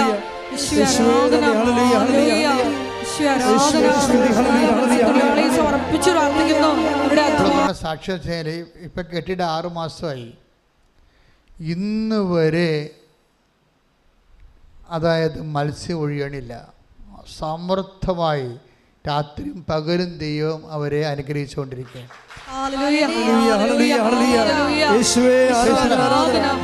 ഇത് ഒരു പ്രയോഗമാണ്. ശൈലജ ഷൈജു ചെയ്തിരിക്കുന്നത്. അവൾ അത് ഞങ്ങളെങ്ങനെയാണ് അത് ചെയ്യണത്? അതായത് യേശു കർത്താവാണെന്ന് അധരം കൊണ്ട് ഏറ്റുപറഞ്ഞു, ദൈവം അവനെ മരിച്ചെന്ന് ഉയർപ്പിച്ചെന്ന് ഹൃദയത്തിൽ വിശ്വസിച്ചിട്ടാണ്. ആ വിശ്വാസത്തിലാണ് ദൈവത്തിൻ്റെ പവർ, രക്ഷ. ഇപ്പം രക്ഷ പ്രാപിക്കണം ഞാൻ പറഞ്ഞില്ല നിങ്ങൾ. അതായത് റോമ 10:9 എന്താ പറയണത്? യേശു കർത്താവാണെന്ന് അധരം കൊണ്ട് ഏറ്റുപറയുകയും ദൈവം അവനെ മരിച്ചവരെന്ന് ഉയർപ്പിച്ചെന്ന് ഹൃദയത്തിൽ വിശ്വസിക്കുകയും ചെയ്യുമ്പോൾ രക്ഷ പ്രാപിക്കും. അപ്പൊ രക്ഷ എന്ന് പറയുന്നത് ആരാണ്? അതായത് ശമൂവേൽ പറയുന്നത് എല്ലാ മനുഷ്യർക്കും വേണ്ടി ഒരുക്കിയിരിക്കുന്ന രക്ഷ ഞാനെൻ്റെ കണ്ണുകൊണ്ട് കണ്ടിരിക്കുന്നു. Price the Lord. അതാരാണ്? ഉണ്ണീശോയെ കൈ കൊടുത്തപ്പോഴാണ് ശമൂവേൽ പറയണത് എന്താണിത്? പൊതു നന്മയ്ക്ക് വേണ്ടിയുള്ളതാണെന്ന്. മനസ്സിലായില്ലേ? ഇതുകൊണ്ടാണ് അക്രൈസ്തവരായ സഹോദരങ്ങൾ ഇവിടെ നിന്നുകൊണ്ട് ഇടിവെട്ട് സാക്ഷ്യം പറയുന്നതിൻ്റെ കാരണം ഇതാണ്. എന്താ കാര്യം? ഇത് എല്ലാ മനുഷ്യർക്കും വേണ്ടി ഒരുക്കിയിരിക്കുന്ന എല്ലാ മനുഷ്യർക്കും വേണ്ടി ഒരുക്കിയിരിക്കുന്ന രക്ഷ എൻ്റെ കണ്ണുകൊണ്ട് കണ്ടിരിക്കുന്ന. ശമൂവേൽ കണ്ടത് ആരെയാണ്? ആരെ കണ്ടത്? ഈശോനെ. അപ്പം രക്ഷ ആരാണ്? ഈശോ. അപ്പം ഈ ഈശോയെ നമ്മൾ ഈശോ ബേസിക്കലായിട്ട് ആരാണ്? 1 കൊരിന്ത്യർ 1:24 എന്താണ്? ദൈവത്തിൻ്റെ ജ്ഞാനവും ദൈവത്തിൻ്റെ ശക്തിയുമായ യേശുക്രിസ്തു. യേശുക്രിസ്തു എന്താണ് ഈ ജ്ഞാനം കിട്ടിയത്? ഹൗ ടു ഡു ഇറ്റ്, അതിൻ്റെ നോ ഹൗ, അതാണ് ജ്ഞാനം. അത് പ്രയോഗത്തിൽ വരുന്നതാണ് ശക്തി. അപ്പോൾ ഇതെങ്ങനെയാണ് യേശുക്രിസ്തുവിന് ശക്തി ജ്ഞാനം കിട്ടിയത്? അത് അറിയണമെങ്കിൽ നമ്മുടെ ദാനിയേൽ 2:20 ശ്രദ്ധിക്കട്ടെ. ഹല്ലേലൂയ, യേശുവേ നന്ദി, യേശുവേ സ്തുതി. ഹല്ലേലൂയ, ഹല്ലേലൂയ, ഹല്ലേലൂയ, ഹല്ലേലൂയ, ഹല്ലേലൂയ. ദാനിയേൽ 2:20 അവൻ പറഞ്ഞു ദൈവത്തിന്റെ നാമം എന്നെന്നും വാഴ്ത്തപ്പെടട്ടെ, ജ്ഞാനവും ശക്തിയും അവിടുത്തേതാണ്. ഇപ്പൊ ദൈവം തൻ്റെ സാന്നിധ്യം നൽകുന്നത് എന്ത് പ്രതീകത്തിലാണ്? നാമം എന്ന പ്രതീകത്തിലാണ്. പേര്. ഇത് വളരെ സീരിയസ് വിഷയമാണ്, നിങ്ങളിതൊക്കെ മനസ്സിലാക്കണം. അതായത് ദൈവം തൻ്റെ ശക്തി, ജ്ഞാനം അത് കൈമാറ്റം ചെയ്യുന്നതിന് വേണ്ടി നിലവിലുള്ള സ്ഥിതി എന്താണ്? നാമമാണ്. നാമം, പേര്. ആ പേരിൻ്റെ ഉള്ളിൽ എന്തൊക്കെയാണുള്ളത്? പേരിൻ്റെ ഉള്ളിൽ എന്തൊക്കെയാണുള്ളത്? ജ്ഞാനവും ശക്തിയും, ആ സിദ്ധാന്തവും പ്രയോഗവും. ഒരു കാര്യം എങ്ങനെ ചെയ്യണം. അതുകൊണ്ടാണ് ഈ ജ്ഞാനവും നമുക്ക് ഇപ്പം യേശുവിൻ്റെ നാമം, യേശു നമ്മളിൽ സംലഭ്യമാകണത് എന്തിൻ്റെ പേരിലാണ്? നാമമായിട്ടാണ്. നാമം. ഇപ്പം 4:12 നടപടി പുസ്തകം. സ്തുതികട്ടെ. ഹല്ലേലൂയ, ഹല്ലേലൂയ, ഹല്ലേലൂയ, ഹല്ലേലൂയ. യേശുവേ നന്ദി, യേശുവേ സ്തുതി. ഹല്ലേലൂയ. അപ്പോസ്തല പ്രവർത്തനങ്ങൾ 4:12.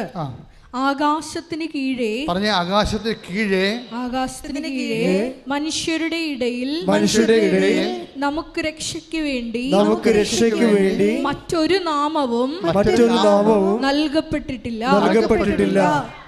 അപ്പൊ കർത്താവായ ക്രിസ്തുവിന്റെ നാമം ഒഴികെ മനുഷ്യന്റെ പാപങ്ങൾ മോചിച്ചുകൊണ്ട് നിത്യരക്ഷ പ്രാപിക്കാൻ വേണ്ടി there is no other name is given. the name, അതായത് വേറെ നാമവും നൽകപ്പെട്ടിട്ടില്ല. പിന്നെ എന്താണ്? ക്രിസ്തുവിൻ്റെ നാമം. ഈ ക്രിസ്തുവിൻ്റെ നാമത്തെയാണ് നമ്മൾ എന്തു ചെയ്യും? ഗ്ലോറിഫൈ ചെയ്യും. ഇതിൻ്റെ ടെക്നിക്കാലിറ്റി മനസ്സിലാക്കണം നമ്മൾ. ക്രിസ്തുവിൻ്റെ നാമത്തെ അതിൽ നിന്ന് പവർ അടിക്കാൻ, ആ നാമത്തിൽ നിന്ന് ജ്ഞാനം നമുക്ക് ലഭിക്കാൻ 2 കാര്യമാണ് ദൈവത്തിൻ്റെ നാമത്തിൽ നമുക്ക് ലഭിക്കുന്നത്. ഒന്ന് പവർ, ശക്തി. രണ്ടാമത്തെ എന്താണ്? ജ്ഞാനം. How to do it. അതിൻ്റെ നോ ഹൗ, ജ്ഞാനസൂത്രം. അതെങ്ങനെയാണ് ചെയ്യേണ്ടത്, എന്ത് ചെയ്യണം, ഇങ്ങനെയുള്ള കാര്യങ്ങൾ നമുക്ക് ഡൗൺലോഡ് ചെയ്ത് കിട്ടണത് ഈ നാമത്തിൽ നിന്നാണ്. അപ്പം നാമത്തെ നമ്മൾ എന്താ ചെയ്യണത്? സാധാരണ നാമത്തെ എന്താ ചെയ്യണത്? ദൈവം ശക്തിയിലും ജ്ഞാനത്തിൽ സ്ഥിതി ചെയ്യുന്നത് അവൻ്റെ നാമത്തിലാണ്. അപ്പം നാമത്തെ നമ്മൾക്ക് എന്താ ചെയ്യാൻ പറ്റുന്നത്? ഈശോ എന്താ പറഞ്ഞത്? പിതാവേ, അങ്ങയുടെ നാമത്തെ മഹത്വപ്പെടുത്തണമേ. Take the word of God. സ്തുതിക്കട്ടെ. ഹല്ലേലൂയ, ഹല്ലേലൂയ, ഹല്ലേലൂയ, ഹല്ലേലൂയ. യേശുവേ നന്ദി. ഹല്ലേലൂയ, ഹല്ലേലൂയ, ഹല്ലേലൂയ, ഹല്ലേലൂയ, ഹല്ലേലൂയ. ആരാധന, ആരാധന. യോഹന്നാൻ 17:1. യോഹന്നാൻ 17:1. പുത്രൻ അവിടുത്തെ മഹത്വപ്പെടുത്തേണ്ടതിന്, പറഞ്ഞ പുത്രൻ അവിടുത്തെ മഹത്വപ്പെടുത്തേണ്ടതിന്, പുത്രൻ അവിടുത്തെ മഹത്വപ്പെടുത്തേണ്ടതിന് പുത്രനെ അങ്ങ് മഹത്വപ്പെടുത്തണമേ, പുത്രനെ അങ്ങ് മഹത്വപ്പെടുത്തണമേ. Praise the Lord. യോഹന്നാൻ 12 എടുത്ത് സ്തുതിക്കട്ടെ. ഹല്ലേലൂയ, യേശുവേ നന്ദി, യേശുവേ സ്തുതി. ഹല്ലേലൂയ, ഹല്ലേലൂയ, ഹല്ലേലൂയ, ഹല്ലേലൂയ, ഹല്ലേലൂയ, ഹല്ലേലൂയ. യേശുവേ സ്തുതി. ഹല്ലേലൂയ, ഹല്ലേലൂയ, ആരാധന. ഹല്ലേലൂയ, ഹല്ലേലൂയ. യേശുവേ നന്ദി, ആരാധന, ആരാധന.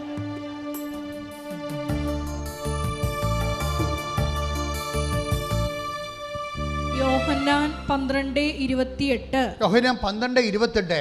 പിതാവേ, പിതാവേ, അങ്ങയുടെ നാമത്തെ മഹത്വപ്പെടുത്തണമേ, അങ്ങയുടെ നാമത്തെ മഹത്വപ്പെടുത്തണമേ.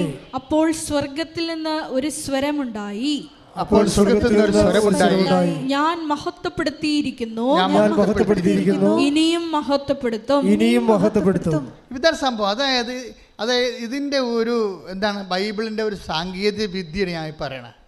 അത് നമ്മളുടെ മുമ്പിൽ ഉള്ള ഒരു ദൈവമായിട്ടുള്ള ഇൻട്രാക്ഷനിൽ വരുന്നത് നമ്മുടെ മുമ്പിൽ നമുക്ക് ചെയ്യാനുള്ളത് എന്താണ്? നപ്ഷലായിട്ട് നമുക്ക് ചെയ്യാനുള്ളതാണ് പിതാവിൻ്റെ ദൈവത്തിൻ്റെ നാമത്തെ മഹത്വപ്പെടുത്തുകയാണ്. ഈ ദൈവത്തിൻ്റെ നാമത്തെ മഹത്വപ്പെടുത്താൻ ഏറ്റവും കൂടുതൽ പ്രൊവിഷൻസ് ഉള്ളത് എവിടെയാണ്? ഉടമ്പടിയിലാണ്. അതിനകത്ത് പ്രാർത്ഥനയുണ്ട്, പ്രയോഗമുണ്ട്. ഇപ്പം നമ്മൾ സ്റ്റെഫി എന്താ ചെയ്തത്?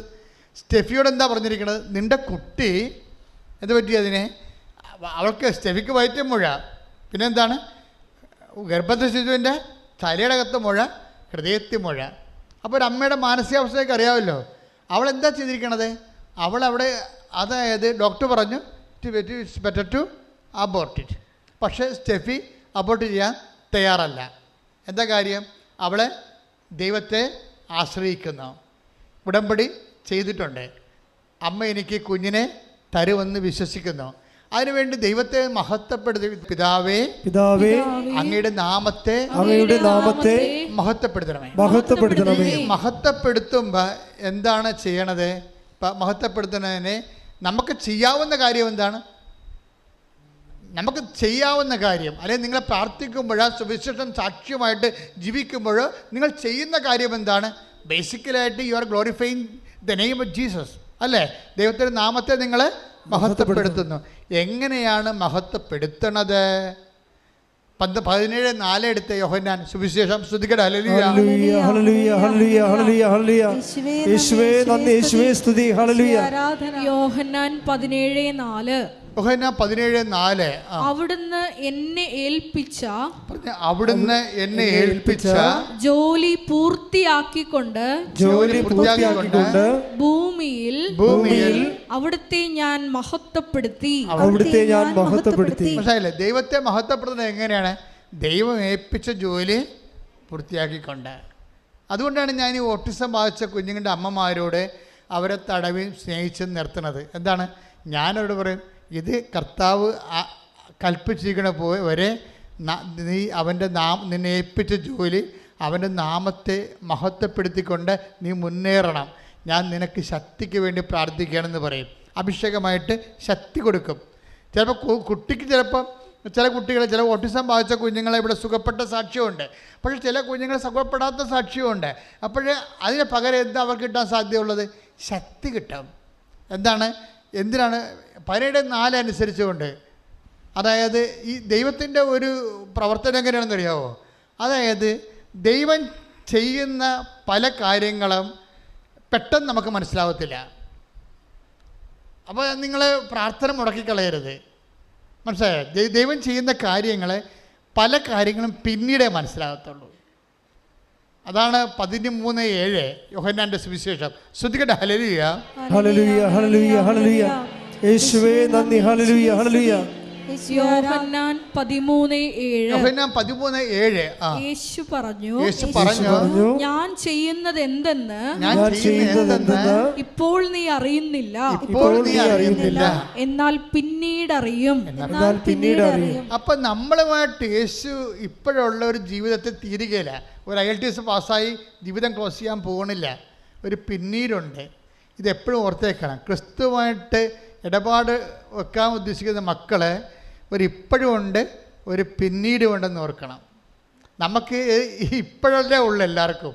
അതുകൊണ്ടാണ് ഈശോ പറയണത്, നിങ്ങൾ എൻ്റെ വാക്ക് കേൾക്കുകയും നിങ്ങളുടെ വാക്ക് നിങ്ങളിൽ നിലനിൽക്കുകയും ചെയ്യുന്നത്. പ്രലോഭമുണ്ട്. അതായത് നിങ്ങളിപ്പോൾ ചിലർക്ക് വരുന്ന മണ്ടത്തരം എന്താണെന്നറിയോ? എന്തെങ്കിലും ഒരു കാര്യത്തിന് വേണ്ടി പ്രാർത്ഥിച്ചു. ചില ആൾക്ക് പെരുന്നാളിനൊക്കെ വളയം എറിയാൻ പോകില്ലേ? ആദ്യത്തെ വളയം എറിയുമ്പോൾ മേശ തട്ടിപ്പോവും, രണ്ടാമത്തെ തട്ടിപ്പോവും. അപ്പോൾ ചില ആൾക്കാർ കളി അവിടെ വെച്ച് നിർത്തി. എനിക്ക് കഴിയല്ല, എന്നെ നിങ്ങൾ നിർബന്ധിച്ചിട്ടില്ല വളയം എറിയിച്ചത്, അതെല്ലാം മേശ തട്ടി താഴെ പോയില്ല, ഒരു സോപ്പ് പെട്ടി പോലും കിട്ടിയില്ല. ഇങ്ങനെ വളയം എറിയാൻ വേണ്ടി ചില ആൾക്കാർ മുടമ്പടി എടുത്ത് നടക്കുന്നുണ്ട്. എന്തൊരു കഷ്ടം. അവർ 2-3 നോക്കിയിട്ട് ശരിയായില്ലെങ്കിൽ കട്ടയും പടയും മടക്കും. അതേ നിങ്ങൾക്കറിയാമല്ലോ. അതായത് ഇപ്പം നമ്മൾ ഇന്ന് കർത്താവ് വെളിപ്പെടുത്തുന്ന എല്ലാ വചനങ്ങൾക്കും ഒരു പ്രസൻറ്റ് ടെൻസും ഉണ്ട്, ഒരു ഫ്യൂച്ചറുമുണ്ട്. ഫ്യൂച്ചർ അതായത് ദൈവത്തിൻ്റെ സ്വഭാവം അതാണ്. നിങ്ങളൊരു മനുഷ്യനോട് ഇടപെട്ടെങ്കിൽ നിങ്ങളെ ഇന്ന് കാണുന്നു, ചിലപ്പോൾ നാളെ കാണത്തില്ല. ഇപ്പം തരാമെന്ന് പറഞ്ഞില്ലേ, എന്നാൽ മേടിച്ചോ, ചിലപ്പോൾ ചത്തുപോയാൽ എന്ത് ചെയ്യുമെന്ന് വിചാരിക്കും. ഇല്ലേ? ഇപ്പം നിങ്ങൾക്ക് വീട് വെച്ച് തരാമെന്ന് പറഞ്ഞല്ലേ അച്ഛൻ, അപ്പോൾ ഉടനെ വീട്ടിൽ വന്ന് പറഞ്ഞ് അച്ഛൻ വീട് വെച്ച് തരാമെന്ന് പറഞ്ഞ്, അപ്പോഴും ഉടനെ മേടിക്കുക, എടി കയ്യോടെ മേടിച്ചു ആ അച്ഛന്. അപ്പോൾ അച്ഛന് എത്ര വയസ്സുണ്ടെടി? അച്ഛന് 10, 65, 70 വയസ്സുണ്ട്. അവൻ്റെ അമ്മോ മിക്കവാറും തട്ടിപ്പോകാൻ സാധ്യതയുണ്ട്. അങ്ങനെയാണ് ആൾക്കാർ മനുഷ്യന്മാരോട് ഇടപെടുന്നത്. എന്തെങ്കിലും കിട്ടുമെന്ന് വെച്ചാൽ കയ്യോടെ മേടിക്കാൻ പറയും, അല്ലെങ്കിൽ ആളപ്പിനെ കാണത്തില്ല. പക്ഷെ ദൈവത്തോട് ഇടപെടുമ്പോൾ അങ്ങനെയല്ല. അതുകൊണ്ട് എന്താ നിങ്ങൾക്ക് പറ്റുന്ന അബദ്ധം എന്ന് വെച്ച് കഴിഞ്ഞാൽ, നിങ്ങൾ ഒരു പ്രെയർ ഫ്ലോപ്പായെന്ന് വെച്ചാൽ, അല്ലെങ്കിൽ ഒരു പ്രെയർ ഫ്ലോപ്പാകത്തില്ല, അൺആൻസേർഡ് ആകും. അൺആൻസേർഡ് പ്രെയർ ഉണ്ട്, സൈലൻ്റ് ആൻസർ ഉണ്ട്. ഇപ്പം സൈലൻ്റ് ആൻസർ കാര്യം ഇത് ഭയങ്കര ക്ലെവർ ബിസിനസ്സാണ്. ബുദ്ധിപരമായി ഈ തലയിൽ എന്തെങ്കിലും ആൾപ്പാർപ്പുണ്ടെങ്കിൽ മാത്രമേ ഒരു വിശ്വാസിയായി തുടരാൻ പറ്റത്തുള്ളൂ. അല്ലെങ്കിൽ അടുത്ത ഒരു ആഴ്ച വിശ്വാസിയായി പോകും. ആഴ്ച ചിട്ടിയെന്ന് പറഞ്ഞാൽ ഒരാഴ്ച വിശ്വാസി തീർന്ന്. ഒരു കരിമരുന്നിനുള്ള ഒരു വെടിക്കുള്ള മരുന്നുണ്ട്, അത് വെച്ച് ഉടമ്പടി ചെയ്ത് പിന്നെ അത് വർക്കൗട്ട് ചെയ്തില്ല, ഈ ആൾ അവിടെ വെച്ച് കട്ടയമ്പടവും മടക്കി അങ്ങനെ പോകും. അതുകൊണ്ടാണ് ഞാൻ ഈ ആൾക്കാരെയൊക്കെ ഒന്നും പടാപടാന്ന് കാണാത്തതിൻ്റെ കാരണം എന്താണ്? കാര്യം ഇതുപോലെ അലപലാദികൾ ഉടമ്പടി എടുത്തിട്ടുണ്ട്. കാര്യം ഒരു വെടിക്കുള്ള മരുന്നുണ്ട്, അത് വെച്ചുള്ള കാച്ചാണ്. ചില ആൾക്കാർ പറയത്തില്ലേ, ഒന്ന് അകപ്പാടെ ഇതുകൊണ്ട് മിന്നിച്ചേക്കണമെന്ന് പറഞ്ഞ പോലെ ഒറ്റ ഉടമ്പടി കൊണ്ട് മിന്നിയില്ലെങ്കിൽ ആൾക്കാർ വണ്ടി വിട്ട് പോകും. അങ്ങനെ പോകുന്ന ഈ ടെമ്പററി ഫെയ്ത്തുള്ള ആൾക്കാരെ why should I waste my time? അതാണ്. പിന്നെ വിഷയം സീരിയസ് ആയിട്ട് കാണാം. അതുകൊണ്ടാണ് രേഖ കാണിക്കാൻ പറഞ്ഞിരിക്കുന്നത്. രേഖ കാണിക്കണം നിങ്ങൾ പറയുന്ന കാര്യം.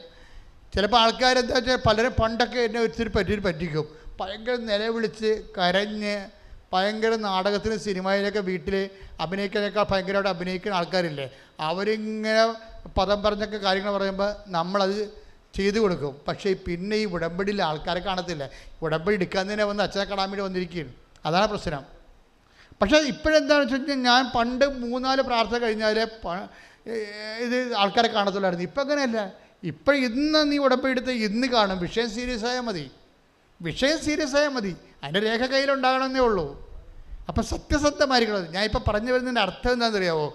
ദൈവത്തോടാണ് നിങ്ങൾ ഇടപാട് ചെയ്യണതെന്ന് ഉടമ്പടിയുടെ മനസ്സിലാക്കണം. അതുകൊണ്ട് ഇൻ കേസ് എവിടെയെങ്കിലും ഒരു ഫ്ലോപ്പ് ഉണ്ടായാൽ, ഞാൻ അതുകൊണ്ടാണ് സ്റ്റുഡൻസിനോട് പറയേണ്ടത്, മക്കളെ നിങ്ങൾ എൻ്റെ അടുത്ത് പകുതി ആൾക്കാർ ചിലപ്പോൾ തോക്കാൻ സാധ്യതയുണ്ട്. മുഖത്ത് നോക്കി പറയും. അവർ തോക്കത്തില്ലേ? അതല്ല, അതായത് 1-2 പേർ തോറ്റാൽ അവർ പൊട്ടന്മാരാകരുത്. കാര്യം കർത്താവിനൊരു പരിപാടി എന്ന് വെച്ച് കഴിഞ്ഞാൽ, ഈ അയ്യോ പാപി വിശ്വാസികളുണ്ടല്ലോ, അയ്യോ പാപി വെച്ചാൽ അന്നു വേണ്ട ആഹാരത്തിന് വേണ്ടി മാത്രം ദൈവത്തിനെ സമീപിക്കുന്ന ആൾക്കാർ, അവർ വീണു പോകാതിരിക്കാൻ വേണ്ടി ഞാൻ അവർക്ക് ഒരു മുന്നറിവ് കൊടുക്കുന്നതാണ്. ഇൻ കേസ് നിങ്ങളുടെ ഒരു ബ്ലഫ്നെസ് കൊണ്ട് ബ്ലണ്ടർ കൊണ്ട് നിങ്ങൾക്ക് തോൽവി സംഭവിച്ചാലും നിങ്ങൾ ദൈവത്തെ വിശ്വാസത്തിലെടുക്കണം. നിങ്ങൾ അതിൻ്റെ പേരിൽ പ്രാർത്ഥന മുടക്കുകയോ പരിത്യാഗം മുടക്കുകയോ കാരുണ്യപ്രവൃത്തി മുടക്കുകയോ ഒന്നും ചെയ്യരുത്. കാര്യം എന്താണെന്ന് വെച്ച് കഴിഞ്ഞാൽ, നിങ്ങൾക്ക് കിട്ടിയ അനുഗ്രഹം കിട്ടിയില്ല എന്ന് പറഞ്ഞുകൊണ്ട് നിങ്ങൾ കാരുണ്യപ്രവൃത്തി മുടക്കുകയോ വല്ലതും ചെയ്തു കഴിഞ്ഞാൽ, ചിലപ്പോൾ കാരുണ്യപ്രവൃത്തി മുടക്കണ ഒരു ഊണിൻ്റെ കാശ് ചിലപ്പോൾ ലാഭമാകാം. പക്ഷേ 1000 ഊണിൻ്റെ കാശ് നഷ്ടപ്പെടാൻ സാധ്യതയുണ്ട്. എന്താ കാര്യം? നിങ്ങൾ ഫ്രോഡാണെന്ന് ബ്രാൻഡഡ് ആവും. അതാ പ്രശ്നം. നിങ്ങളിപ്പോൾ ഒരു അനുഗ്രഹം നിങ്ങൾക്ക് കിട്ടിയില്ല. അനുഗ്രഹം കിട്ടാത്തതിൻ്റെ പേര് നിങ്ങൾ ഉടമ്പടി ഉഴപ്പി കാരുണ്യപ്രവൃത്തി നിർത്തി വെച്ചെന്ന് വിചാരിച്ചോ. അപ്പോൾ നിങ്ങൾക്ക് എത്ര ലാഭം? ഒരു 5 ഊണിൻ്റെ ലാഭം കാരുണ്യപ്രവൃത്തി ചെയ്തില്ല. പക്ഷേ എന്താ പ്രോബ്ലം? ഒരു 50,000 ഊണിൻ്റെ നഷ്ടം വരാൻ പോകുകയാണ്. എന്താ കാര്യം? നിങ്ങൾ ഫ്രോഡാണെന്നുള്ളത്, കാപട്യം കൊണ്ട് നടക്കുകയാണ്, വയറ്റിപ്പഴപ്പിനെന്നുള്ളത് ദൈവത്തിന് പിടികിട്ടി. എന്താ കാര്യം? ഈ സംഭവം നടന്നില്ലെങ്കിൽ പിന്നെ നീ വിശ്വാസത്തിൽ നിലനിൽക്കത്തില്ല. അപ്പോൾ നിങ്ങൾ പിടികൊടുത്തില്ലേ? പിടികൊടുത്തു കഴിഞ്ഞാൽ പിന്നെ നാളെ നീ എന്തെല്ലാം പ്രശ്നങ്ങൾ പറഞ്ഞാലും ദൈവം ഏൽക്കത്തില്ല. കാരണം you are branded as A fraud. നിങ്ങൾ പക്ക ഫ്രോഡായിട്ട് നമ്പേഡ് ഫ്രോഡിൻ്റെ കൂട്ടത്തിൽപ്പെടുത്തി. അതുകൊണ്ട് ഞാൻ പറഞ്ഞത് ഇൻ്റലിജൻ്റാണ്. ഈ വിശ്വാസം വിനിമയം ബുദ്ധിപരമായ നടപടിയാണ്. നാളെ കാര്യം നമുക്ക് പണി വരുന്ന ഒരു തീരുമാനം ഇപ്പോൾ എടുക്കരുത്. ക്ലിയറല്ലേ ഞാൻ പറയണത്? ഇത് ശ്രദ്ധിക്കണം. എന്താ വെച്ച് കഴിഞ്ഞാൽ ഇപ്പം തന്നെ അങ്ങനെ ഫ്രോഡായിട്ട് ബ്രാൻഡഡ് ആയില്ലെങ്കിലുള്ള ഗുണം എന്താണെന്നറിയാമോ? സ്റ്റെഫ് കണ്ട ഡോക്ടർ പറഞ്ഞ അബോർട്ട് ചെയ്ത് നിൻ്റെ വയറ്റ് മുഴയല്ലേ, കൊച്ചിൻ്റെ ചങ്കിൽ മുഴയല്ലേ, കൊച്ചിൻ്റെ തലേ മുഴയല്ലേ, ഈ കൊച്ചിനെ കിട്ടിയിട്ടെന്ത് കാര്യം? അങ്ങനെ ഡോക്ടർ ചോദിച്ചത്. ഇപ്പോൾ ഡോക്ടർ ഇങ്ങനെ ചോദിച്ചാൽ പിന്നെ നമ്മളെന്ത് ചെയ്യും?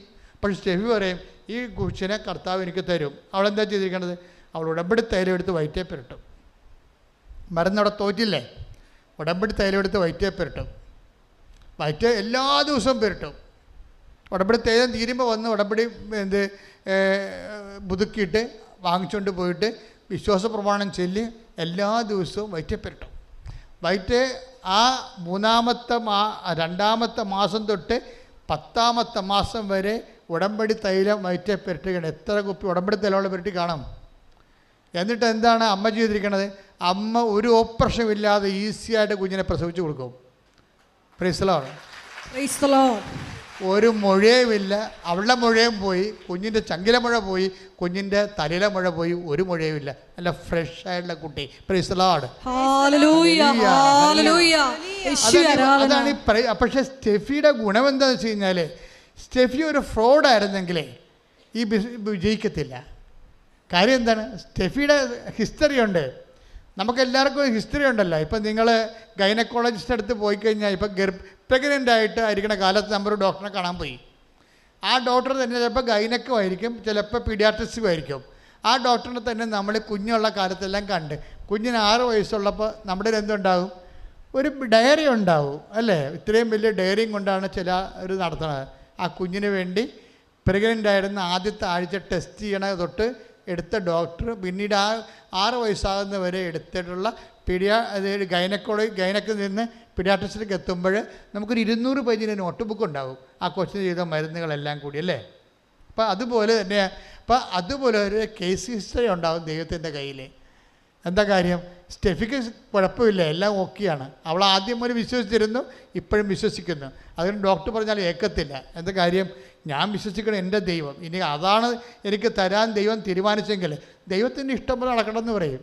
അതാണ് വിഷയം. ഇനി അങ്ങനെയാണ് ഒരു കുഞ്ഞിനെ എനിക്ക് തരാൻ ദൈവം ഉദ്ദേശിക്കണമെന്നുണ്ടെങ്കിൽ ഞാൻ ദൈവത്തിന് വേണ്ടി അതിനെ വളർത്തും. ഇങ്ങനെയൊക്കെ ഉള്ള ഒരു വിശ്വാസത്തിൻ്റെ ഒരു ഡിഗ്രി സ്റ്റുഡൻ്റാണത്. വിശ്വാസത്തിൻ്റെ പ്രൈമറി സ്കൂളല്ല, ഇത് ഉയർന്ന സ്കൂളാണ്. വിശ്വാസം വളരും തോറും അതിൻ്റെ നിലപാടുകളും നടപടിക്രമങ്ങളൊക്കെ വളരും. ഇതിങ്ങനെ വന്നിട്ട് നമുക്കറിയാമല്ലോ, ഇവരെല്ലാം ഉടമ്പടി ഒരു ജീവിതക്രമമായിട്ട് ദൈവത്തെ ജീവിക്കുന്ന ഒരു വ്യക്തിയായിട്ട് അവർ അനുഭവിച്ച് ദൈവത്തിൻ്റെ കൂടെ സഞ്ചരിക്കാൻ ശ്രുതിക്കട്ടെ.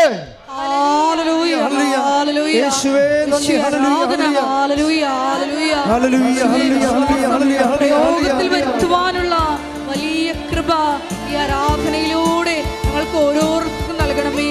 പ്രതിസന്ധി ഘട്ടങ്ങളിൽ വിശ്വാസം പ്രഖ്യാപിക്കുവാൻ ഞങ്ങളെ അഭിഷേകം ചെയ്യും. മഹത്വപ്പെടുത്തുമ്പോൾ ദൈവത്തിൻ്റെ നാമത്തെ എങ്ങനെ മഹത്വപ്പെടുത്തും? ദൈവം ഏൽപ്പിച്ച ജോലി വചനത്തിൽ പൂർത്തിയാക്കുമ്പോഴും വചനത്തിൽ നിലനിൽക്കുമ്പോഴും വചനത്തിൽ എങ്ങനെ നിലനിൽക്കും? അത് വാക്കുകൊണ്ടല്ല, അത് പ്രവൃത്തി കൊണ്ടാണ്. ഉടമ്പടി ജീവിതമാണ്. ശ്രദ്ധിക്കട്ടെ.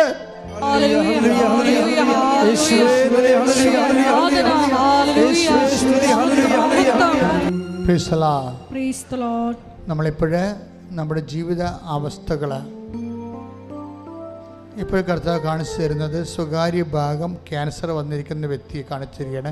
ആ വ്യക്തിയെ കർത്താവിന് അങ്ങനെയുള്ള വ്യക്തികളെ, അതായത് പ്രൈവറ്റ് ഭാഗങ്ങളിലെ ഗുരുതരമായ മാരകരോഗമുള്ളവരെ കർത്താവ് വിശുദ്ധമായ രക്തം തളിച്ചുകൊണ്ട് സുഖപ്പെടുത്താൻ വേണ്ടി ശക്തമായി സ്തുതിക്കട്ടെ.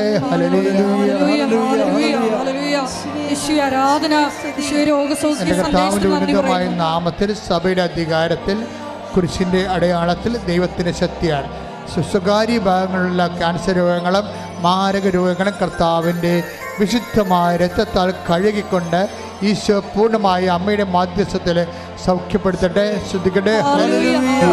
കള്ളവിരലിലെ ഒരു പരുവ് പോലെ വന്നു. അപ്പോൾ അതൊരു കുരുവാണെന്ന് വിചാരിച്ചു. അത് നമ്മൾ പൊട്ടിച്ചൊക്കെ കളഞ്ഞു, പുറത്തു, പിന്നെയും പഴുത്തു, പിന്നെ അത് വലുതായി. ഇപ്പോൾ തള്ളവിരലിൻ്റെ കുറേ ഭാഗങ്ങൾ തന്നെ അത്രയും പഴുത്തിരിക്കുകയാണ്. അത് കുരുവല്ല, ഒരു ഗുരുതരമായ രോഗമാണ്. കർത്താവ് വ്യക്തിയെ സുഖപ്പെടുത്തിക്കൊണ്ടിരിക്കുന്ന ഓൺലൈനിലുള്ളവരും തീർത്ഥാടനത്തിലുള്ളവരും സന്തോഷത്തോടെ നിൽക്കാൻ കർത്താവ് പറയുന്നു. ഓൺലൈനിലുള്ളവരും തീർത്ഥാടനത്തിലുള്ളവർ ഇപ്പോഴും ഈശോ കാണിക്കുന്നത് മൂക്കിൻ്റെ വലതുവശത്ത് ഉള്ളിൽ ദശ വളരുന്ന വ്യക്തിയെ കർത്താവ് കാണിക്കുന്നു. അതുപോലെ ദശ വളരുന്നവർ, സിസ്റ്റുള്ളവരൊക്കെ ആ ശരീരഭാഗത്ത് ഇപ്പോൾ കൈവച്ച് പ്രാർത്ഥിച്ചിട്ട് പറയണം, എൻ്റെ കൈയല്ല, എൻ്റെ കർത്താവിൻ്റെ, എനിക്ക് വേണ്ടി ക്രൂശിക്കപ്പെട്ട കർത്താവിൻ്റെ, എനിക്ക് വേണ്ടി ഉയർത്തുന്നതിൻ്റെ കർത്താവിൻ്റെ ആണിപ്പെടുതാർന്ന മരണത്തെ ജയിച്ച കൈകളാണ് ഞാൻ ഈ പരുവിന് വെച്ചിരിക്കുന്നത്. ശ്രദ്ധിക്കട്ടെ. ക്രിസ്തുവിന്റെ നാമത്തില്, സഭയുടെ അധികാരത്തില്, കുരിശിന്റെ അടയാളത്തില് രോഗങ്ങളാണ് ഈശോ കാണിക്കുന്നത്. ഒന്ന്, വലത് ബ്രസ്റ്റിൻ്റെ താഴെ കൈവച്ച് പ്രാർത്ഥിക്കാൻ പറയുന്നുണ്ട്. ആ ചിലപ്പോൾ ഹാർട്ടിൻ്റെ അസുഖമുള്ളവരായിരിക്കാം. ആണുങ്ങളാണെങ്കിൽ വലത് നെഞ്ചിൻ്റെ താഴെ കൈവച്ച് പ്രാർത്ഥിക്കണം.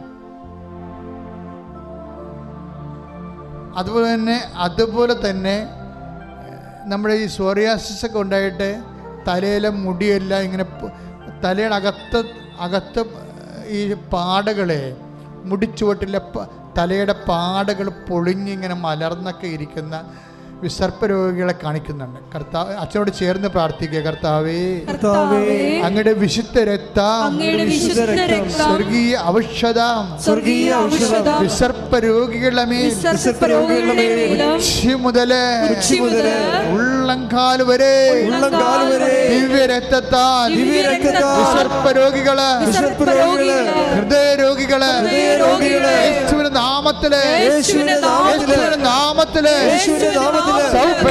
മനസ്സിൽ തന്ന വചനം എന്താണെന്നറിയാവോ? സെന്റ് പീറ്ററിന്റെ വചനങ്ങളാണ്. അനുഗ്രഹം അവകാശമാക്കാൻ വിളിക്കപ്പെട്ടവരാണ് നമ്മൾ. പറഞ്ഞേ, അനുഗ്രഹം അവകാശമാക്കാൻ വേണ്ടി വിളിക്കപ്പെട്ടവരാണ് നമ്മൾ. അപ്പൊ അനുഗ്രഹം, ദൈവത്തിന്റെ അനുഗ്രഹം കർത്താവിന്റെ നാമത്തിൽ വിശ്വസിക്കുന്നവരുടെ ഔദാര്യമല്ല ദൈവത്തിന്റെ, മറിച്ച് എന്താണ്? അവകാശമാണ്. അതാണ് സെന്റ് പീറ്റർ പറയണത്. അനുഗ്രഹം പറഞ്ഞേ, അനുഗ്രഹം അവകാശമാക്കാൻ വേണ്ടി വിളിക്കപ്പെട്ടവരാണല്ലോ നമ്മൾ. അപ്പം ആ ആത്മവിശ്വാസം നമുക്കുണ്ടാകണം. അവകാശികളാണെങ്കിൽ ഇപ്പം നീ എന്താണ് ദൈവത്തോട് ആവശ്യപ്പെട്ടിരിക്കുന്നത്, അത് നിൻ്റെ കുഞ്ഞുങ്ങൾ നീ തന്നെയും ജീവിക്കാനും. ഇപ്പം നിനക്ക് ജീവിത പങ്കാളിയില്ല, അത് നിൻ്റെ ജീവിത പങ്കാളി വഴക്കിട്ട് പോയിരിക്കുന്നു, അത് നിനക്കത് കേസ് കൊടുത്തിരിക്കുന്നു. പക്ഷെ നീ ജീവിത പങ്കാളിക്ക് അവകാശിയാണ്, അവകാശമുള്ളവനാണ്. അതുകൊണ്ട് തന്നെ അത് അനുഗ്രഹമാണ്. നീ കുഞ്ഞുങ്ങളില്ല നിനക്ക്, പക്ഷെ അനുഗ്രഹം അട്ടേക്ക് വേടപ്പോഴും അനുഗ്രഹം അവകാശമാക്കാൻ ശ്രദ്ധിക്കട്ടെ.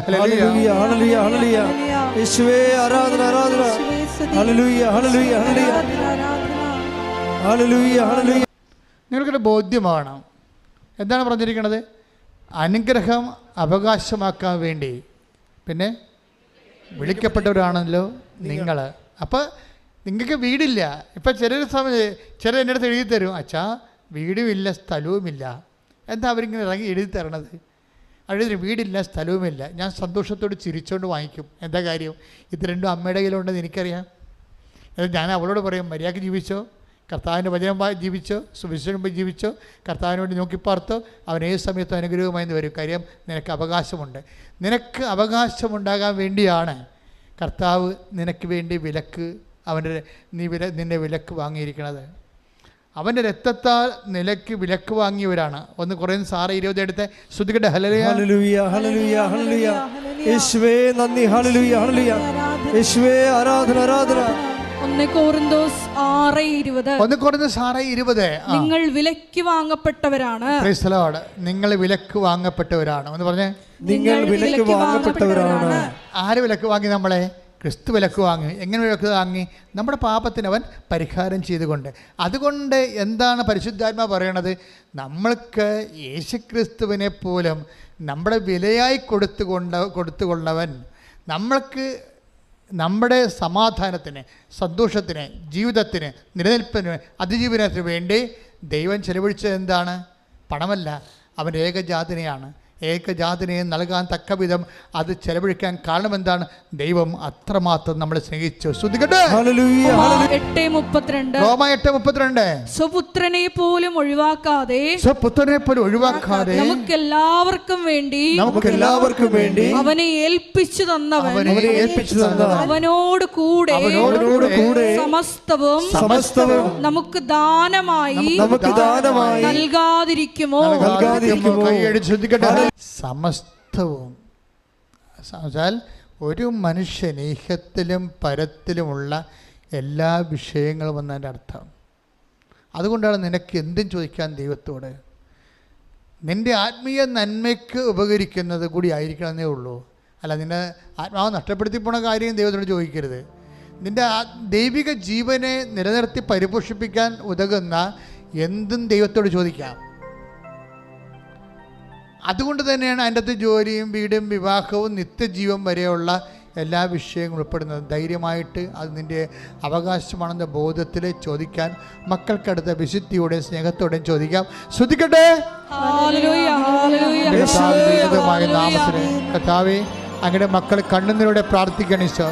അങ്ങയുടെ വിശുദ്ധ പൗരോഹിത്യത്തെ മഹത്വപ്പെടുന്ന കർത്താവേ, സഭയിലുള്ള സാന്നിധ്യം പ്രകടമാക്കുന്ന കർത്താവേ, മാർഗരോഗങ്ങൾ, തീരാവേദികൾ, ജീവിത ദുരിതങ്ങൾ, ജോലിയില്ലാത്ത അവസ്ഥകൾ, വിസ വരാത്ത അവസ്ഥകൾ, കർത്താവ് ഒഫലട്ട് വരാത്ത അവസ്ഥകൾ, പഠിക്കാൻ സീറ്റ് കിട്ടാത്ത അവസ്ഥകൾ, കർത്താവ് പരീക്ഷകൾ ജയിക്കാത്ത അവസ്ഥകൾ, വിവാഹത്തിൽ കർത്താവ് പിരിഞ്ഞ അവസ്ഥകൾ, ജീവിതങ്ങൾ കിട്ടാത്ത അവസ്ഥകൾ, മക്കളില്ലാത്ത അവസ്ഥകൾ, ജോലിയില്ലാത്ത അവസ്ഥകൾ, പ്രമോഷൻ ഇല്ലാത്ത അവസ്ഥകൾ, കർത്താവെ വിശ്വാസമില്ലാത്ത അവസ്ഥകൾ, വിശ്വാസത്തിൽ കുടുംബ പ്രാർത്ഥനയില്ലാത്ത അവസ്ഥകൾ, അങ്ങനെ എന്തെല്ലാം കാര്യങ്ങൾക്ക് വേണ്ടി അങ്ങനെ മക്കൾ ഇപ്പോൾ കണ്ണുനീരോടെ അങ്ങനെ തിരുസന്നിധിയിൽ പ്രാർത്ഥിക്കുന്നുവോ ഇട്ടുനാദം പോലെ കർത്താവെ അങ്ങയുടെ അമ്മയുടെ അഭിഷേക ശക്തി അങ്ങയുടെ മക്കൾ മേൽ ആവശിക്കട്ടെ.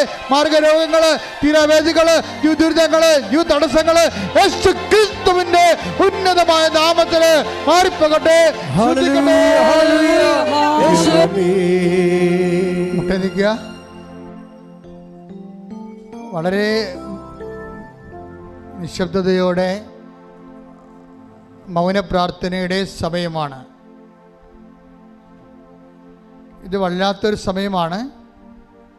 ഇത്രയും നേരം നമ്മൾ കർത്താവിൻ്റെ വചനം കേട്ടിട്ട് ഇപ്പോഴ് ആശീർവാദത്തിന് മുമ്പുള്ള ദൈവികമായൊരു നിമിഷമാണിത്. ഏറ്റവും കൂടുതൽ പ്രാർത്ഥിക്കേണ്ടത് കർത്താവെ അങ്ങയുടെ അമ്മയെ എൻ്റെ കൂടെ എൻ്റെ കുടുംബത്തിലേക്ക് അങ്ങ് പറഞ്ഞയക്കണമെന്നാണ് പ്രാർത്ഥിക്കേണ്ടത്. എൻ്റെ മക്കളുടെ മേലെ വിദൂരത്തുള്ള മക്കൾ, വിദൂരമായിരുന്നിട്ട് പോലും മക്കളെ അപ്പനെയും അമ്മനെയും കാണാൻ പറ്റാത്ത മക്കളുണ്ട്. അവർക്ക് വരാൻ പറ്റാത്ത അവസ്ഥയുണ്ട്. വിസ തടസ്സം പോലെയുള്ള കഷ്ടപ്പാടുകളുണ്ട്. ജയിലിലായിട്ടുള്ള മക്കളുണ്ട്. വിദേശങ്ങളിലൊക്കെ സ്വദേശങ്ങളിലായാലും ശരി. ഇനി മക്കളുടെ അപ്പനോടും അമ്മയോടുള്ള സ്നേഹം തണുത്തു പോയിട്ട് ചുമ്മാ ആരെങ്കിലും ഇണകളെ കണ്ടിട്ട് അവരുമായിട്ട് കറങ്ങി അടിച്ച് വെള്ളവും ഒഴിച്ച് ഒക്കെ നടന്ന് ജീവിതം തീർന്നു എന്ന് ചിന്തിച്ച് അവർക്ക് അവരോട് തന്നെ വെറുപ്പും വീട്ടുകാരോട് ഭയവും നാടിനോട് നീരസവുമായിട്ട് മാനസികമായിട്ട് അകന്നു പോയവരുണ്ട്. ഇനി പുറപ്പെട്ടു പോയവരുണ്ട്. അപ്പന്മാർ ഈ ദിവസങ്ങളിൽ ഞാൻ പല അപേക്ഷകളും കണ്ടു. ഭർത്താവ് പുറപ്പെട്ടു പോയി, 22 വർഷമായി, ഒരു പിടിയുമില്ല. അപ്പൻ പുറപ്പെട്ടു പോയി, മക്കൾ പുറപ്പെട്ടു പോയി. അവരെല്ലാം തിരികെ വരാൻ വേണ്ടി പ്രാർത്ഥിക്കാനുണ്ട്. ഈ സമയത്ത് പ്രാർത്ഥിക്കുക. ഓൺലൈനിലുള്ളവരും പ്രാർത്ഥിക്കുക. ഗുരുതരമായ രോഗത്തോടുകൂടി ആശുപത്രിയിൽ കിടക്കുന്നവരെ പ്രാർത്ഥിക്കുക. സാമ്പത്തികമായ കടങ്ങളാൽ വീട് നഷ്ടപ്പെടാൻ പോകുന്നവർ പ്രാർത്ഥിക്കുക. ദൈവത്തിൻ്റെ കയ്യിൽ നിന്നെ രക്ഷപ്പെടുത്താനുള്ള വഴിയുണ്ട്. നീ നിന്നെക്കുറിച്ച് ചിന്തിക്കരുത്. നിൻ്റെ പഴയകാല ജീവിതം ചിന്തിക്കരുത്. നിനക്ക് വേണ്ടി ക്രൂശിക്കപ്പെട്ടവൻ്റെ രക്തത്തിൻ്റെ ഈടുവെപ്പിനെക്കുറിച്ച് നീ മോചന ദ്രവ്യമായി നിന്നെ വീണ്ടെടുത്തതിൻ്റെ വിശ്വാസം നീ പ്രഖ്യാപിക്കുക. ശ്രദ്ധിക്കട്ടെ.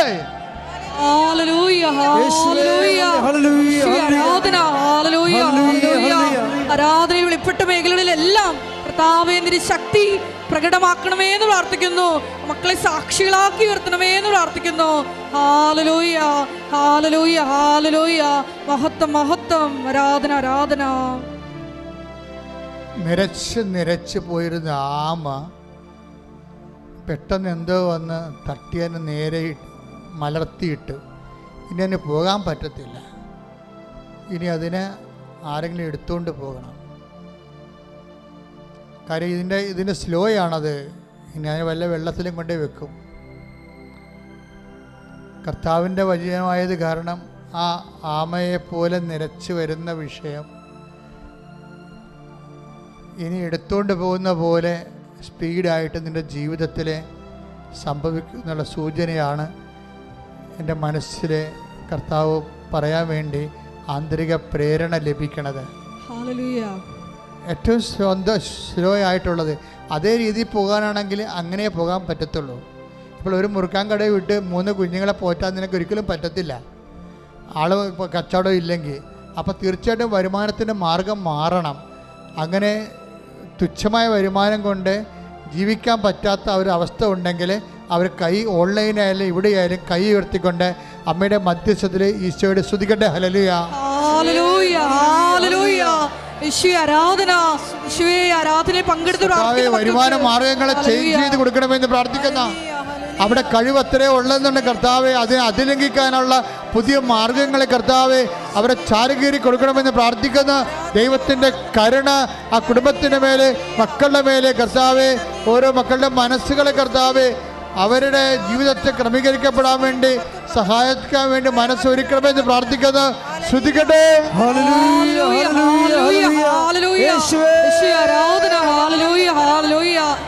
വരുമാന മാർഗങ്ങൾ തുറന്നു വരുന്ന സന്ദേശത്തിന്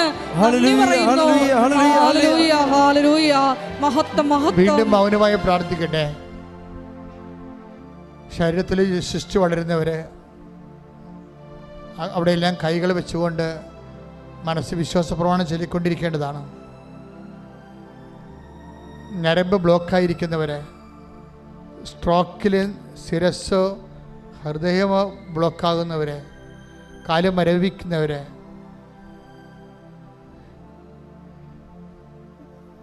രോഗത്തിൻ്റെ പേടികളുള്ളവരെ നെഞ്ചിൽ കൈവച്ചുകൊണ്ട് പ്രാർത്ഥിക്കട്ടെ.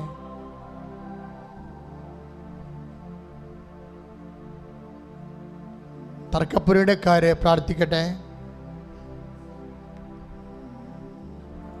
വളരെ ഗുരുതരമായ രീതിയിൽ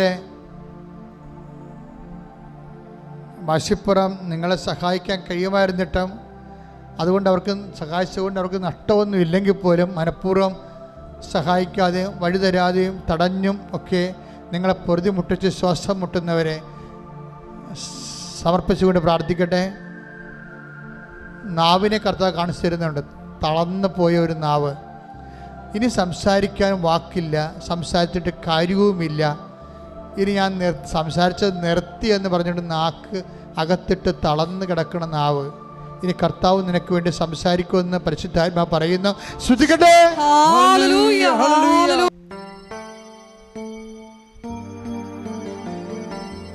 അനീതി അനുഭവിക്കുന്നവരെ, ചിലരെ കല്യാണം കഴിഞ്ഞ് ഭർത്താവിനെ കുഞ്ഞുങ്ങളെയും കൊണ്ട് പിരിഞ്ഞ് അവസാനം അവർ ഭർത്താവിന് കേസ് കൊടുക്കാതെ തന്നെ അമ്മയ്ക്കും കുഞ്ഞുങ്ങൾക്കും ചിലവും വാങ്ങിച്ച് ഇവന് ഇപ്പോഴും ജീവിതവുമില്ല, ഇല്ലാത്ത കാശ് ഉണ്ടാക്കി കൊടുക്കുകയും ചെയ്യണം. അതുകൊണ്ട് പ്രത്യേകിച്ച് ഇവൻ്റെ ജീവിതത്തിൽ ചില സ്ത്രീകൾ ഭർത്താക്കന്മാരോട് വല്ലാത്ത അനീതി കാണിക്കുന്നുണ്ട്. എന്താ കാര്യം വെച്ച് കഴിഞ്ഞാൽ അവർ കല്യാണം കഴിച്ച് 2 പെറ്റു, അവരവിടുന്ന് കൊച്ചിനെയും കൊണ്ട് കടന്നു കളഞ്ഞു, പിന്നെ അവർക്കെതിരെ കേസ് കൊടുത്തേക്ക്. ഒരു കാര്യമില്ല, അവർക്കിവിടെ ഒന്ന് കൂടി താമസിക്കാൻ കഴിയുകയില്ല, അതാണ് പ്രശ്നം. എന്നാൽ ഇവന് അങ്ങോട്ട് താമസിക്കാൻ പറ്റുമോ? അത് അംഗീകരിക്കത്തുമില്ല. പിന്നെ ഇവനെന്ത് ചെയ്യണം? ഇവൻ വെറുതെ കാശിങ്ങനെ അയച്ചു കൊടുത്തുകൊണ്ടിരിക്കണം. ATM യന്ത്രം പോലെ എല്ലാ മാസവും 10,000 20,000 രൂപ അയക്കണം. അതുകൊണ്ട് ഇവന് എന്താ പ്രയോജനം? ഒരു പ്രയോജനമില്ല. ഇത് അനീതിയാണ്. അതുകൊണ്ട് അങ്ങനെ അനീതി ആരെങ്കിലും കാണിച്ചിട്ടുണ്ടെങ്കിൽ നിങ്ങൾ അടിച്ചു മാറ്റിയ കുഞ്ഞുങ്ങളെ കൊണ്ട് തന്നെ നിങ്ങൾ കർത്താവിൻ്റെ ശാപത്തിന് നിങ്ങൾക്ക് തന്നെ അനുഭവിക്കാൻ യോഗ്യതയില്ലാത്ത അവസ്ഥാനം വരും. ഇപ്പോൾ നിങ്ങൾ ജയിച്ചതായിട്ട് കാണപ്പെടുന്ന ഭാര്യയായാലും ഭർത്താവായാലും ഇപ്പം ജയിച്ചതായിട്ടൊക്കെ തോന്നുന്നുണ്ട്, നിങ്ങൾ ജയിച്ചിട്ടില്ല എന്നാണ് ഈശോ പറയണത്. 15 കൊല്ലം മാത്രമേ നിങ്ങളുടെ ഈ ഇപ്പം കാണുന്ന ഈ ക്ഷുദ്രമായ വിജയം നിലനിൽക്കത്തുള്ളൂ. ദൈവനീതി നടത്തുമ്പോൾ നിങ്ങൾ താങ്ങത്തില്ല. അതുകൊണ്ട് അനുരഞ്ജനപ്പെടുകയാണ് നിങ്ങളുടെ മുമ്പിലുള്ള ആകപ്പടെ പോകുംവഴി. അങ്ങനെയുള്ള മക്കൾക്ക് വേണ്ടി ആരും മാതാപിതാക്കന്മാർ കൂട്ടു നിൽക്കരുത്. തെറ്റ് പറഞ്ഞു കൊടുക്കണം. അല്ലാതെ അവരാണ് വരുമാനമുള്ളത്, അവൻ്റെ തെറ്റ് പറഞ്ഞാൽ എനിക്ക് ഭക്ഷണം കിട്ടത്തില്ലെന്ന് വിചാരിച്ചുകൊണ്ട് അവരെന്തെങ്കിലും ചെയ്യട്ടെ, എനിക്ക് ഭക്ഷണം കിട്ടിയാൽ മതി എന്നും പറഞ്ഞുകൊണ്ട് ഇരിക്കുമ്പോൾ നിങ്ങൾ ദൈവത്തിൻ്റെ ആൾക്കാരല്ല, മക്കളുടെ ആൾക്കാരാണ്. അപ്പം നിത്യതയിൽ നിങ്ങൾ ദൈവത്തെ തള്ളിപ്പറഞ്ഞതിൻ്റെ ബലമണങ്ങൊക്കെ ഉള്ളത്. ഇങ്ങനെയുള്ള പ്രലോഭനങ്ങൾ ചെന്ന് ചാടാതിരിക്കാൻ വേണ്ടി പ്രാർത്ഥിക്കാനാണ് ഞങ്ങളെ പ്രലോഭനങ്ങൾ ഉൾപ്പെടുത്തരുത് എന്ന് ഈശോ പഠിപ്പിച്ചത്. അറിഞ്ഞുകൊണ്ട് വേണം ഈ വിഷയത്തിലൊക്കെ ഇടപെടാൻ. മൗനമായി പ്രാർത്ഥിക്കട്ടെ. സമാപനാശീർവാദത്തിന് സമയമായി. മൗനമായി പ്രാർത്ഥിക്കട്ടെ.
കൈകൾ കൂപ്പി കർത്താവ് തന്ന ഭജനങ്ങൾക്കും എല്ലാം നന്ദി പറഞ്ഞുകൊണ്ട് ഈശോയുടെ ആശീർവാദം വാങ്ങിക്കുക.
പരിശുദ്ധ പരമമാ ദിവ്യകാരുണ്യമേ,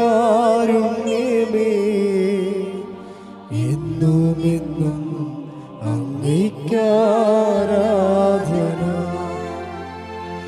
പരിശുദ്ധ പരമമാ ദിവ്യകാരുണ്യമേ, എന്നുമെന്നും അങ്ങേയ്ക്കാരാധന. പരിശുദ്ധ പരമമാ ദിവ്യകാരുണ്യമേ, എന്നുമെന്നും അങ്ങേയ്ക്കാരാധന. ആവേ ആവേ ആവേ മരിയ